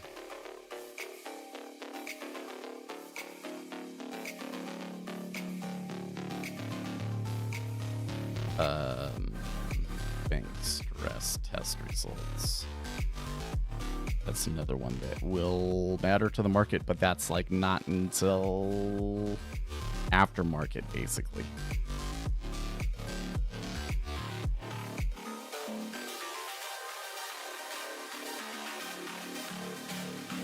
Big econ releases later this week.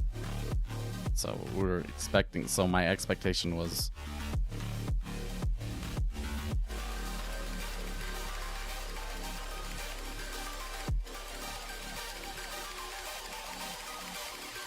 okay. So we got that.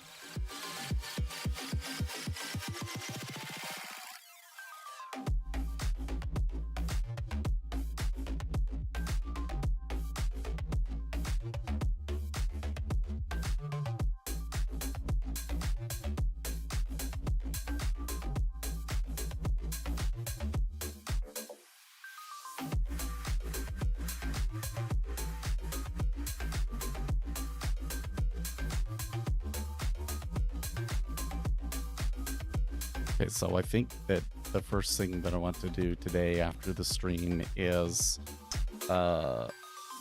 momentum strategy.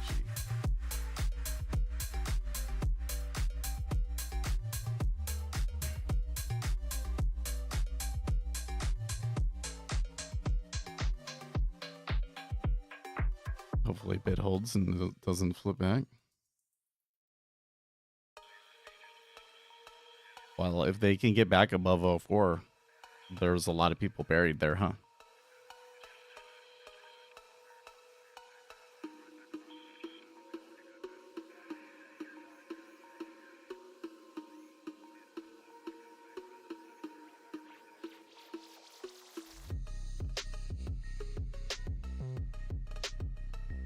See if I can get the market order imbalance thing to do back testing. And then right here, script writing.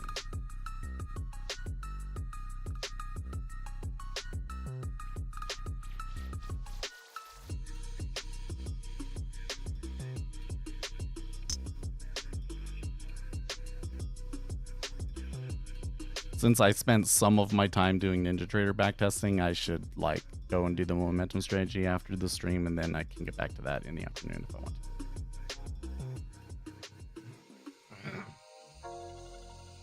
Then we could do a market order imbalance backtest with, and I don't, that's another one where it's like, I don't actually have to like totally get it working.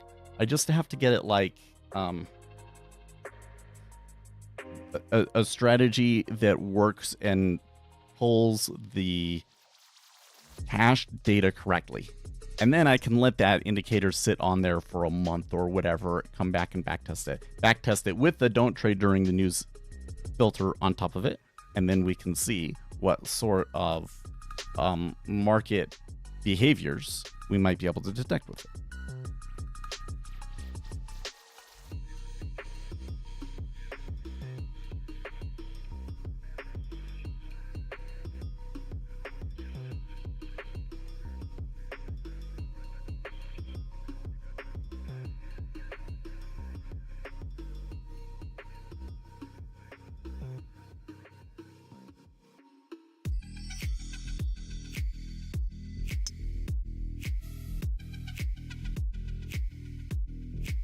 Okay, well, I was kind of hoping maybe they would dig out there, but they just lost 03 again.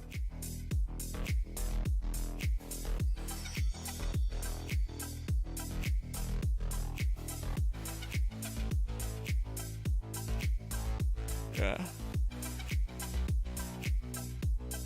No, it's okay.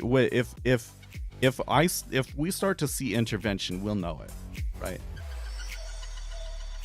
This right now is just traders trading, right?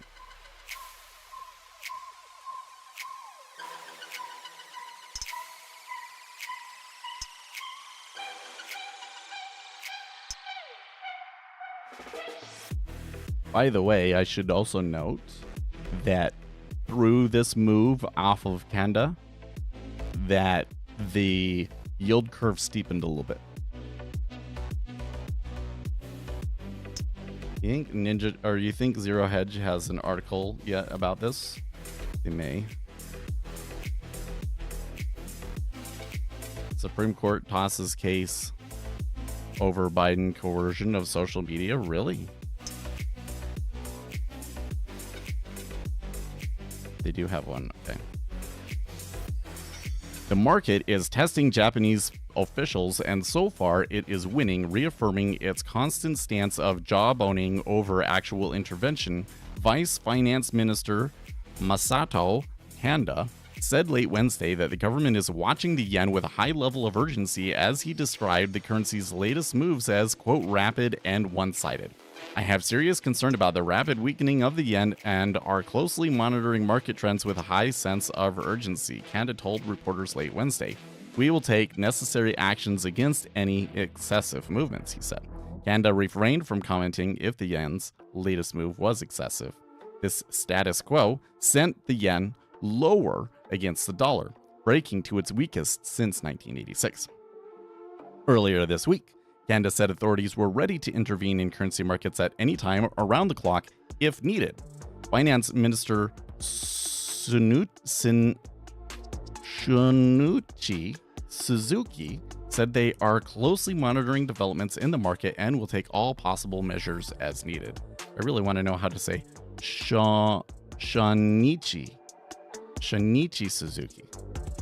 If the moves start to get disorderly north of 160, they may come in to smooth the move, said Winthin, global head of market strategy, and Brown Brothers Harriman & Co. in New York. Buy until the Bank of Japan tilts more hawkish. Upside for USD JPY is the path of least resistance. Well, it is starting to look, quote, disorderly, given quarter and dollar demand and the fact that the volatility environment remains constrained. Japanese authorities might wait a bit more before intervening once again, said Robert Cobo Garcia, head of G10 FX strategy at Banco Balabo, Vizayaca, Argentina SA in Madrid. Volatility needs to rise more if they are to step in again. The yen weakness sent the dollar higher and triggered selling in gold. Oh yes, it did. I didn't catch that, but they sold a decent, like, $25 in gold, which is a relatively major move. And it caused selling in oil as well. Japan has acknowledged that it spent $61.3 billion intervening in currency markets between April 26th and May 29th. Although specific dates weren't disclosed, trading patterns suggest major interventions occurred on April 29th and May 1st. Data on foreign reserves suggests that Japan sold treasuries to fund these actions. Previous action by Japan to support its currency market has raised eyebrows overseas, with the U.S. Treasury Department last week adding to the nation to its monitoring list for foreign exchange practices.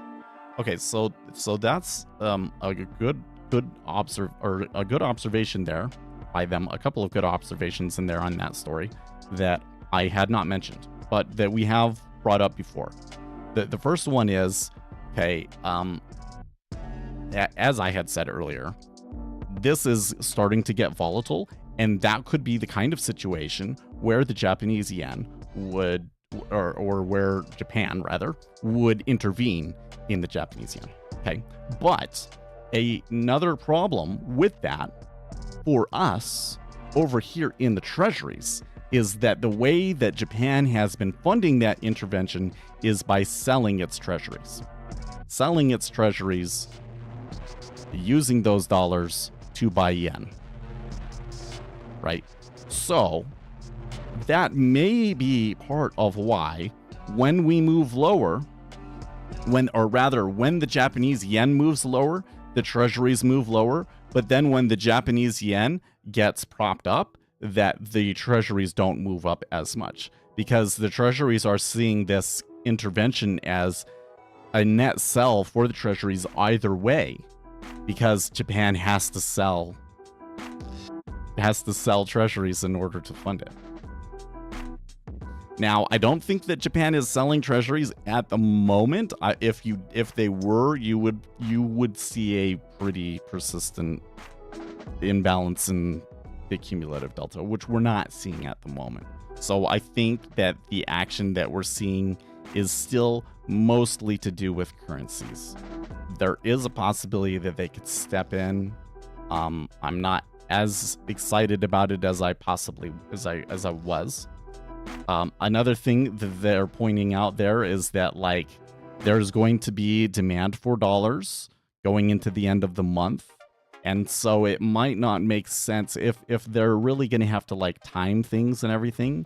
It might not make sense to do it right now. They might do it right now because of the volatility, but, like, tactically, they would probably rather wait and do it, like, next week.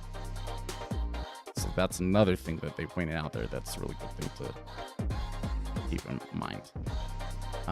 So I can see there's, like, pretty decent liquidity in the treasuries now. Some big bids down here at 02 and 01. Again, if we got below 110, then you would start to get some momentum plays start to come in a bit more, I think. Momentum and mean reversion, frankly.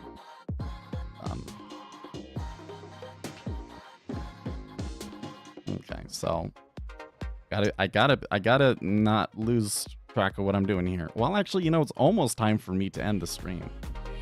I tell you what, I really was deep into that programming, man. I completely lost track of time and all of these things. That, when I started doing that, I thought, oh, it would just be like a 5-10 minute thing and then we'd be able to look at backtest results, right? But it took a little bit longer than that, I guess, because of the debugging and stuff. But we debugged it, it was okay. So now we can go through, any kind of backtest that we want to do and redo it and rethink it with, okay, what if you include news, right? It could be fun. Could be fun. You have ideas, maybe bring it, well, not tomorrow. Not tomorrow and Friday, because tomorrow and Friday we got stuff. Okay, so now let's read the story about the Supreme Court tosses the case over Biden's coercion of social media. The Supreme Court on Wednesday tossed a case claiming that the Biden administration unlawfully coerced social media companies into removing content and banning users based on political views. In a 6-3 decision, the court found the plaintiffs did not have standing to sue, as opposed to tossing the case on merit, just like the vast majority of election fraud cases which didn't make it past lower courts. Clearly, it was easier to punt on this one rather than focus on the mountain of evidence that the Biden administration and U.S. intelligence agencies were directly pressuring social media platforms to censor free speech disfavorable to the regime. GOP attorneys in general in Louisiana and Missouri, along with 5 social media users, filed the underlying lawsuit claiming the U.S. government officials exceeded their authority by pressuring social media platforms to moderate content. The individual plaintiffs include Harvard's Martin Oldroff and Stanford's Jay Partoriata Hashia, as well as Gateway Pundit owner Jim Hoft. Oh. The laws sought to prevent social media companies from banning users based on their political views, even if users violate platform policies. I think the lawsuits sought to. The lawsuit included various claims relating to activities that occurred in 2020 and before, excluding efforts to deter the spread of false information about COVID and the presidential election. Donald Trump was president at the time, but the district court ruling focused on actions taken by government after President Joe Biden took office in 2021. In July of last year, Louisiana-based U.S. District Judge Terry Doherty, you know what? I just can't read people's names today. Barred officials from communicating of any kind with social media companies, urging, encouraging, pressuring, or inducing any manner of the removal, deletion, suppression, or reduction of content pertaining to protected free speech. If the allegations made by the plaintiffs are true, the present case arguably involves the most massive attack against free states in the United States history, wrote Doherty. The plaintiffs are likely to succeed on the merits in establishing that the government has used its power to silence the opposition. Dozens of people and agencies were bound by the injunction, including Joe Biden, White House Press Secretary Karine Jean-Pierre, and Food and Drug Administration Centers for Disease Control, Treasury Department, State Department, U.S. Election Assistance Commission, the FBI, and the entire Justice Department and the Department of Health and Human Services. The originators of, so these two lawyers, originators of the Great Barrington Declaration that denounced the lockdown regime, have been victims of social media censorship. For example, the pair says their censorship triggering statements included assertions that thinking everyone must be vaccinated is scientifically flawed. The questioning of the value of masks, stating that the natural immunity is stronger than the vaccine immunity. While the case was dominated by COVID-19 censorship, it also encompasses the Justice Department's efforts to suppress reporting about Hunter Biden's laptop from hell in the run-up into the 2020 election. Zero Hedge is way too interested in trying to prove that this is a problem and there was merit to it and yada yada yada. But I'm more interested in what the Supreme Court did. But I guess there's not a whole lot to say. There's not anything else in that article. They're just talking about the case going up to that. So that's curious.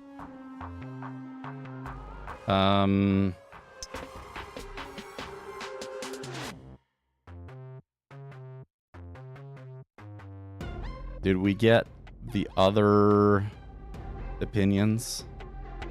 Or do we have to wait for Wednesday, June 26th? There were. In Murphy versus Missouri, a dispute over the government's communications with social media companies, they found that they do not have a legal right to sue. I really hate those cases where it's like you don't have a legal right. Like, maybe they're correct, but like, so when injustice is being done against people and there's no way for us to stop it, the government can just do what they want, even if it's illegal, and the courts won't stop them. It's total bullshit, man. I suppose that you would have to make a law. Oh man, yeah, there would have to be a law from Congress saying that the government can't do those things, and then the Justice Department would have to prosecute it. And so if whoever's president will never prosecute it for himself, only for his predecessor. So there's nothing. So really, the end result of all of this is this.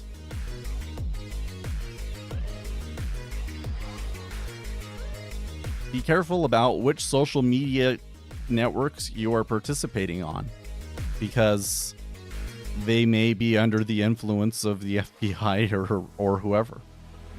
I think that Twitter in general is okay.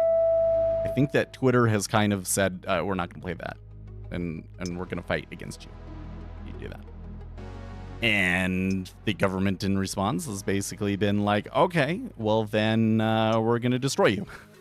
Not the government, but you know, a lot of political allies and so forth. They want Twitter to go under. Maybe. Yeah, it's almost guaranteed on most of them. Yeah. If it's Facebook, I would say to a certain degree on YouTube. I bet you TikTok plays that game, although I really think that a lot of TikTok is, what does China want us to see right now? I'm totally convinced now at this point that I am like shadow banned by TikTok, because some of my TikToks, they just, so like my understanding is like it should go out to 300 people, and if it doesn't get out to 300 people, then like there's something Block wrong. cell. And very often my videos don't get out to 300 people. Okay, there was a big cell there. It didn't break out of the range, but it sure is kind of starting to look like they might. And uptick. Okay, well, I don't know. When I look at the market order imbalance, it's still equal through here. Okay, anyways, so the other one, the court rules in Snyder versus the United States that federal bribery law does not make it a crime for state and local officials to accept gratuities that may be given as a token of appreciation after the official act. Federal law, the court writes, leaves it to state and local governments to regulate gratuities to state and local officials. That's another one that's kind of like unfortunate, but probably correct. Well, conservative media is not going to be very happy about that being tossed.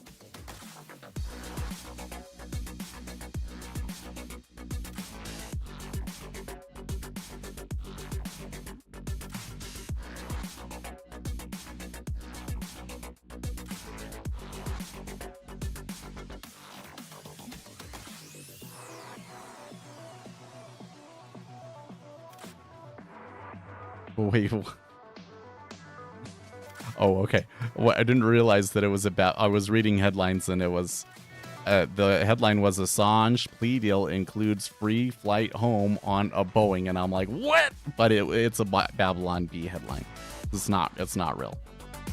It's fake.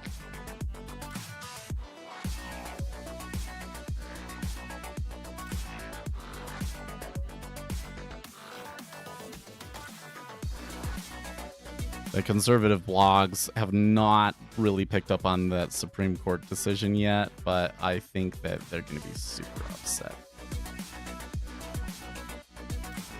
Still stuck at 03, man. I don't know. It's been there now for 40 minutes. So we're in the time period where you could see like where like market liquidity would possibly be like healed and stuff, but then it comes back to like who actually wants to take a trade, right? Or who wants to execute a meta order? I think that the pressure is probably still down. Well, look, there's a downtick. I think the pressure is probably still down, but I'm not so sure that there's really huge players executing meta orders right now. Okay, so that volume at 02 is a new low. That's kind of like the most nonchalant new low ever.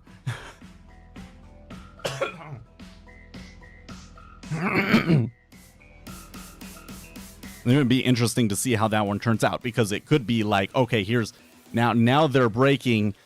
Let's stop run down to evens, 110 even, or it could be fake breakout reverse, right? I have real no way of knowing in this situation, but it seems like a really tense situation and a lot of volume traded through that range, 82,000 contracts at 03 alone. So could see something interesting happen here.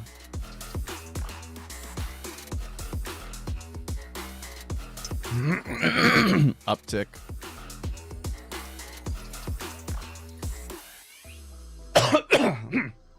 Okay, so here's another. Well, it's 9 o'clock. Maybe I should just end the stream. No, I'll read this last story. This is from Hot Air. This is a conservative blog, but it's some information that I think it might be pertinent to us. Okay. President Biden is hunkered down at Camp David. He is taking a week off for debate preparation. It isn't unusual for a president to take some time off as the time grows near for a debate. Presidents get rusty during their time in office, and Biden is not used to being challenged on policy decisions or opinions. He stays cocooned in the White House or at one of his mansions in Delaware, away from the press corps, and he rarely gives interviews. It's true. It is reported that there are 16 aides with Biden working as advisors preparing for the debate on the 16th. That seems like a lot. Camp David is turning into a television production set. At Camp David, and then there's a quote, at Camp David, the movie theater and airplane hangar have been outfitted with lights and production equipment to create a mock debate stage. At least 16 current and former aides summoned from Washington and Wilmington whiz back and forth on golf courts to join President Biden in strategy sessions. Wow. They're really, like, all in on the debate. I highly doubt that Donald Trump is putting nearly as much preparation into it. I'm sure that he's still preparing, just like he prepares for every debate, but not that much. 16 aides and everything, like, holy crap. Wow. Okay.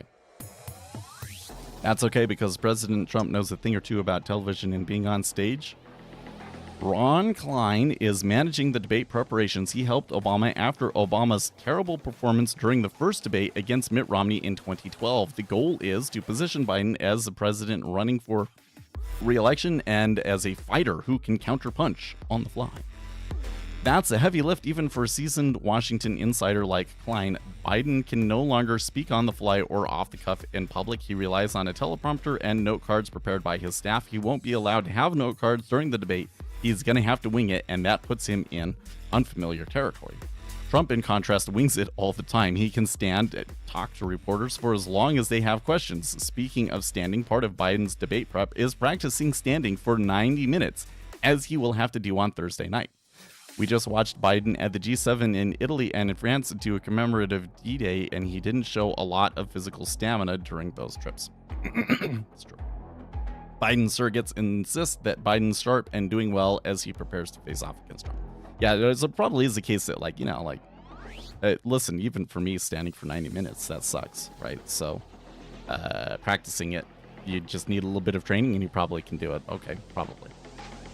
The rest factor is real, said David Axelrod, a former top strategist to Mr. Obama. Neither of these guys are accustomed to having someone a few feet away grilling them with no defense. According to people familiar with planning at Camp David who were not authorized to speak publicly about it, the work days vary in length and are not rigidly structured. Mr. Biden and his most trusted advisors work on what they think will be best to refine or practice in the moment. Team Biden hopes he will remain focused on arguing about policies and also striking out about Trump's character. Biden is preparing to provide a contrast between his policies and those of Trump. That's bold. Biden's policies have been disasters. Okay, so now this, remember, this is a conservative bloc, okay? Trump's provided an environment for all voter demographics to do well. Life in Trump's America was a roaring success pre-pandemic compared to the last 3.5 years in Biden's America. Biden's campaign think it will be a chance for him to go on the offense on issues like immigration and abortion. Biden has thrown fuel on the fire in recent days, though, with his blanket amnesty plan. I don't really feel like anybody cares about that, but okay. Criminal aliens are killing and raping innocent children and women. Does Biden have it in him to admit that he has made horrible mistakes since day one when he stopped programs and policies that secured the border during the Trump administration? Biden and his people are tone deaf. Immigration and border security is a top election issue. Joe Biden and DHS Secretary Mayorkas have blood on their hands. Okay, so I don't know if I have the empirical evidence to suggest that the criminal aliens raping and killing innocent children is enough of an outlier issue to be a political discussion on the national stage, but it is absolutely the case that Joe Biden's policy on the border has been terrible and that Americans don't like it. And I would be very, very skeptical about, him trying to defend that policy on the debate stage, it helping him. I think that the more that he tries to defend that policy, the more people will dislike him. Okay, there's a little bit more. This is a long story. Bob Bauer, husband of Mao fan Anita Dunn, is Biden's attorney. He played the role of Trump in the 2020 debate preparations and is doing so again at Camp David. In his book, The Unraveling, Mr. Bauer said he studied hours of tapes of Mr. Trump as a businessman, candidate, and president before the 2020 debates. He wrote that he did not try to portray a Saturday Night Live version of Trump with makeup and costumes. Instead, he wrote, I used as much of the language he did on the topics that would come up in a debate. The usual suspects are with Biden at Camp David. Mr. Biden's Camp David prep team includes Mr. Klein and Mike Donilon, who is the architect of the campaign's theme that democracy is at stake if Mr. Trump wins. Steve Richetti, a counselor to the president who manages relationships on Capitol Hill, is also scheduled to be there, as is Jake Sullivan, Mr. Biden's national security advisor. Jeffrey D. Zients, Mr. Biden's chief of staff, is expected to be there, as are aides focused on communication strategy, including Anita Dunn and Ben LaBolt, the White House communications director. Several Biden campaign aides, including Jen O'Malley, Dylan Cedric Richmond, Julie Chavez Rodriguez, Quentin Fultz, Michael Tyler, and Rob Flattery, are also on the list of attendees. Some are returning to the fold just long enough to help Mr. Biden prepare. Brian Deese, who left the administration as director of the National Economic Council in 2023, is expected to visit Camp David and help Mr. Biden refine his pitch that the American economy is recovering. Good luck with that crew. They all played roles in taking our country over a cliff during the Biden administration. We'll see what sage advice they offered Biden and if he remembers any of it on Thursday night during the debate. Who is writing this? They're so cynical. Oh, Karen Townsend. Okay. It's important to look at who's writing it. Okay. One CNN panelist on Sunday said Biden needs to smile more. That's the ticket. The real question is which Biden will show up. Will it be the angry old man so amped up on something that that he yells for 90 minutes as he did during the State of the Union address? Or will it be the dazed and confused Biden who mumbles and bumbles through an event? Will it be Old Yeller or Sleepy Joe? We'll find out on Thursday night. Well, I would think that you would give somebody Adderall for a debate like that. And if Joe Biden is on Adderall, Adderall does have a tendency to make you more combative. It does.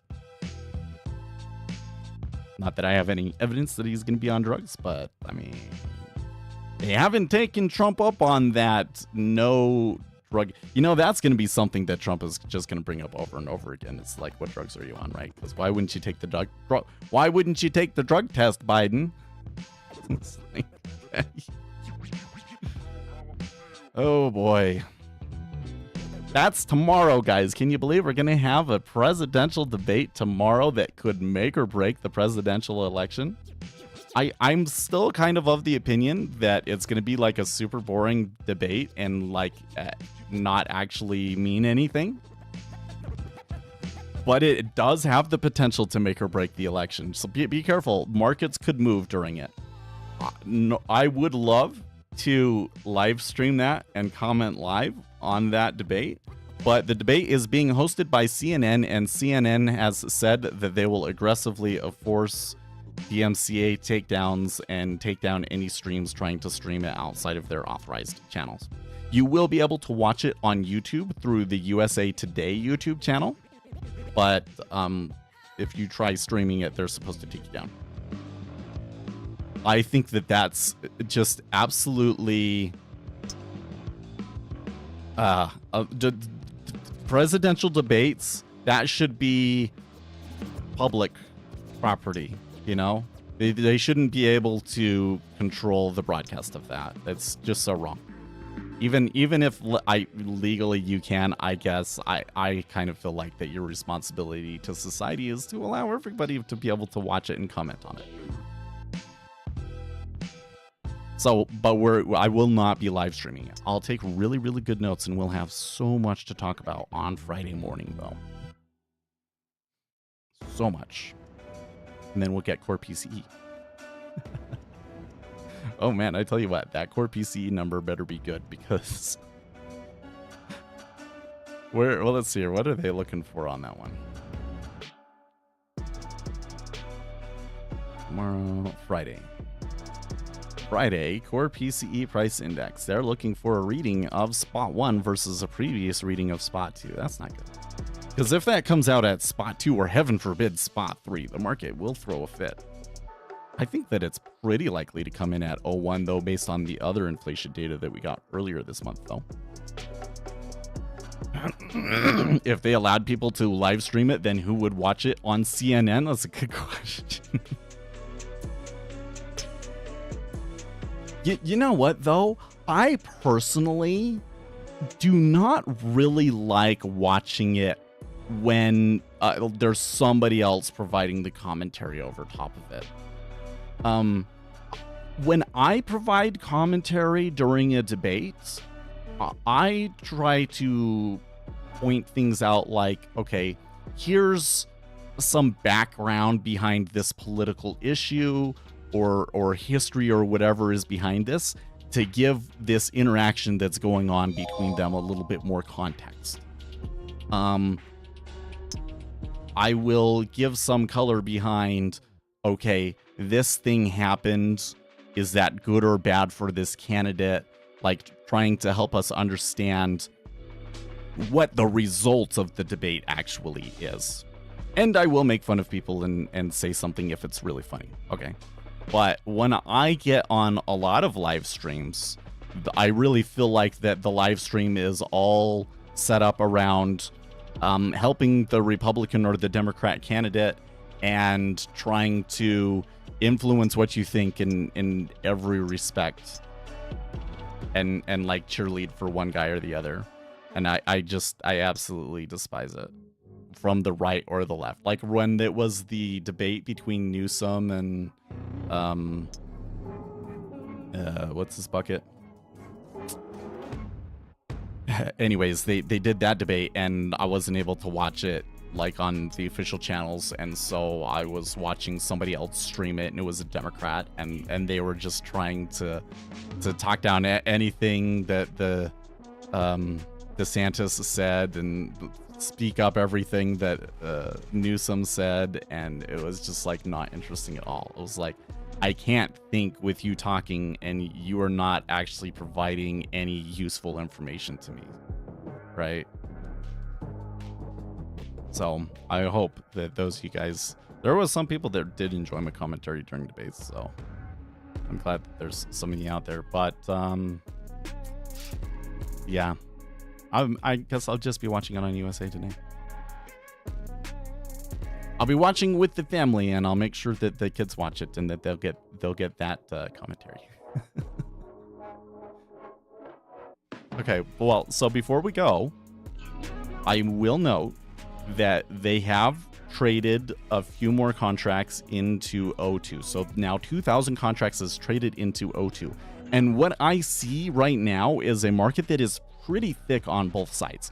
So while there is a possibility that the market continues to slowly push down towards that 110 even, and I do think that there is kind of going to be a little bit of a tendency for that area to act as gravity, they're going to have to trade through a lot of liquidity to get there. And right now, there does not appear to be a super strong imbalance in the market orders in the 10-year. The 10-year is kind of going sideways. The 30-year is actually net buy. And the 5-year over the last 30 minutes or so has been a net buy. So it could happen, but it will be a slow move. They're going to have to trade a ton of volume to make it happen. Meanwhile, there's, all sorts of opportunities for people to get stuck and to have tiny little, bounces back up. That said, as soon as I close the stream down, they're probably going to make a huge move, because that's what they keep doing, is they wait for me to quit and then they do their thing. So I am going to get to it. I have some stuff to do, right? We're going to do some momentum strategies. So see you guys tomorrow. In the meantime, stay excellent.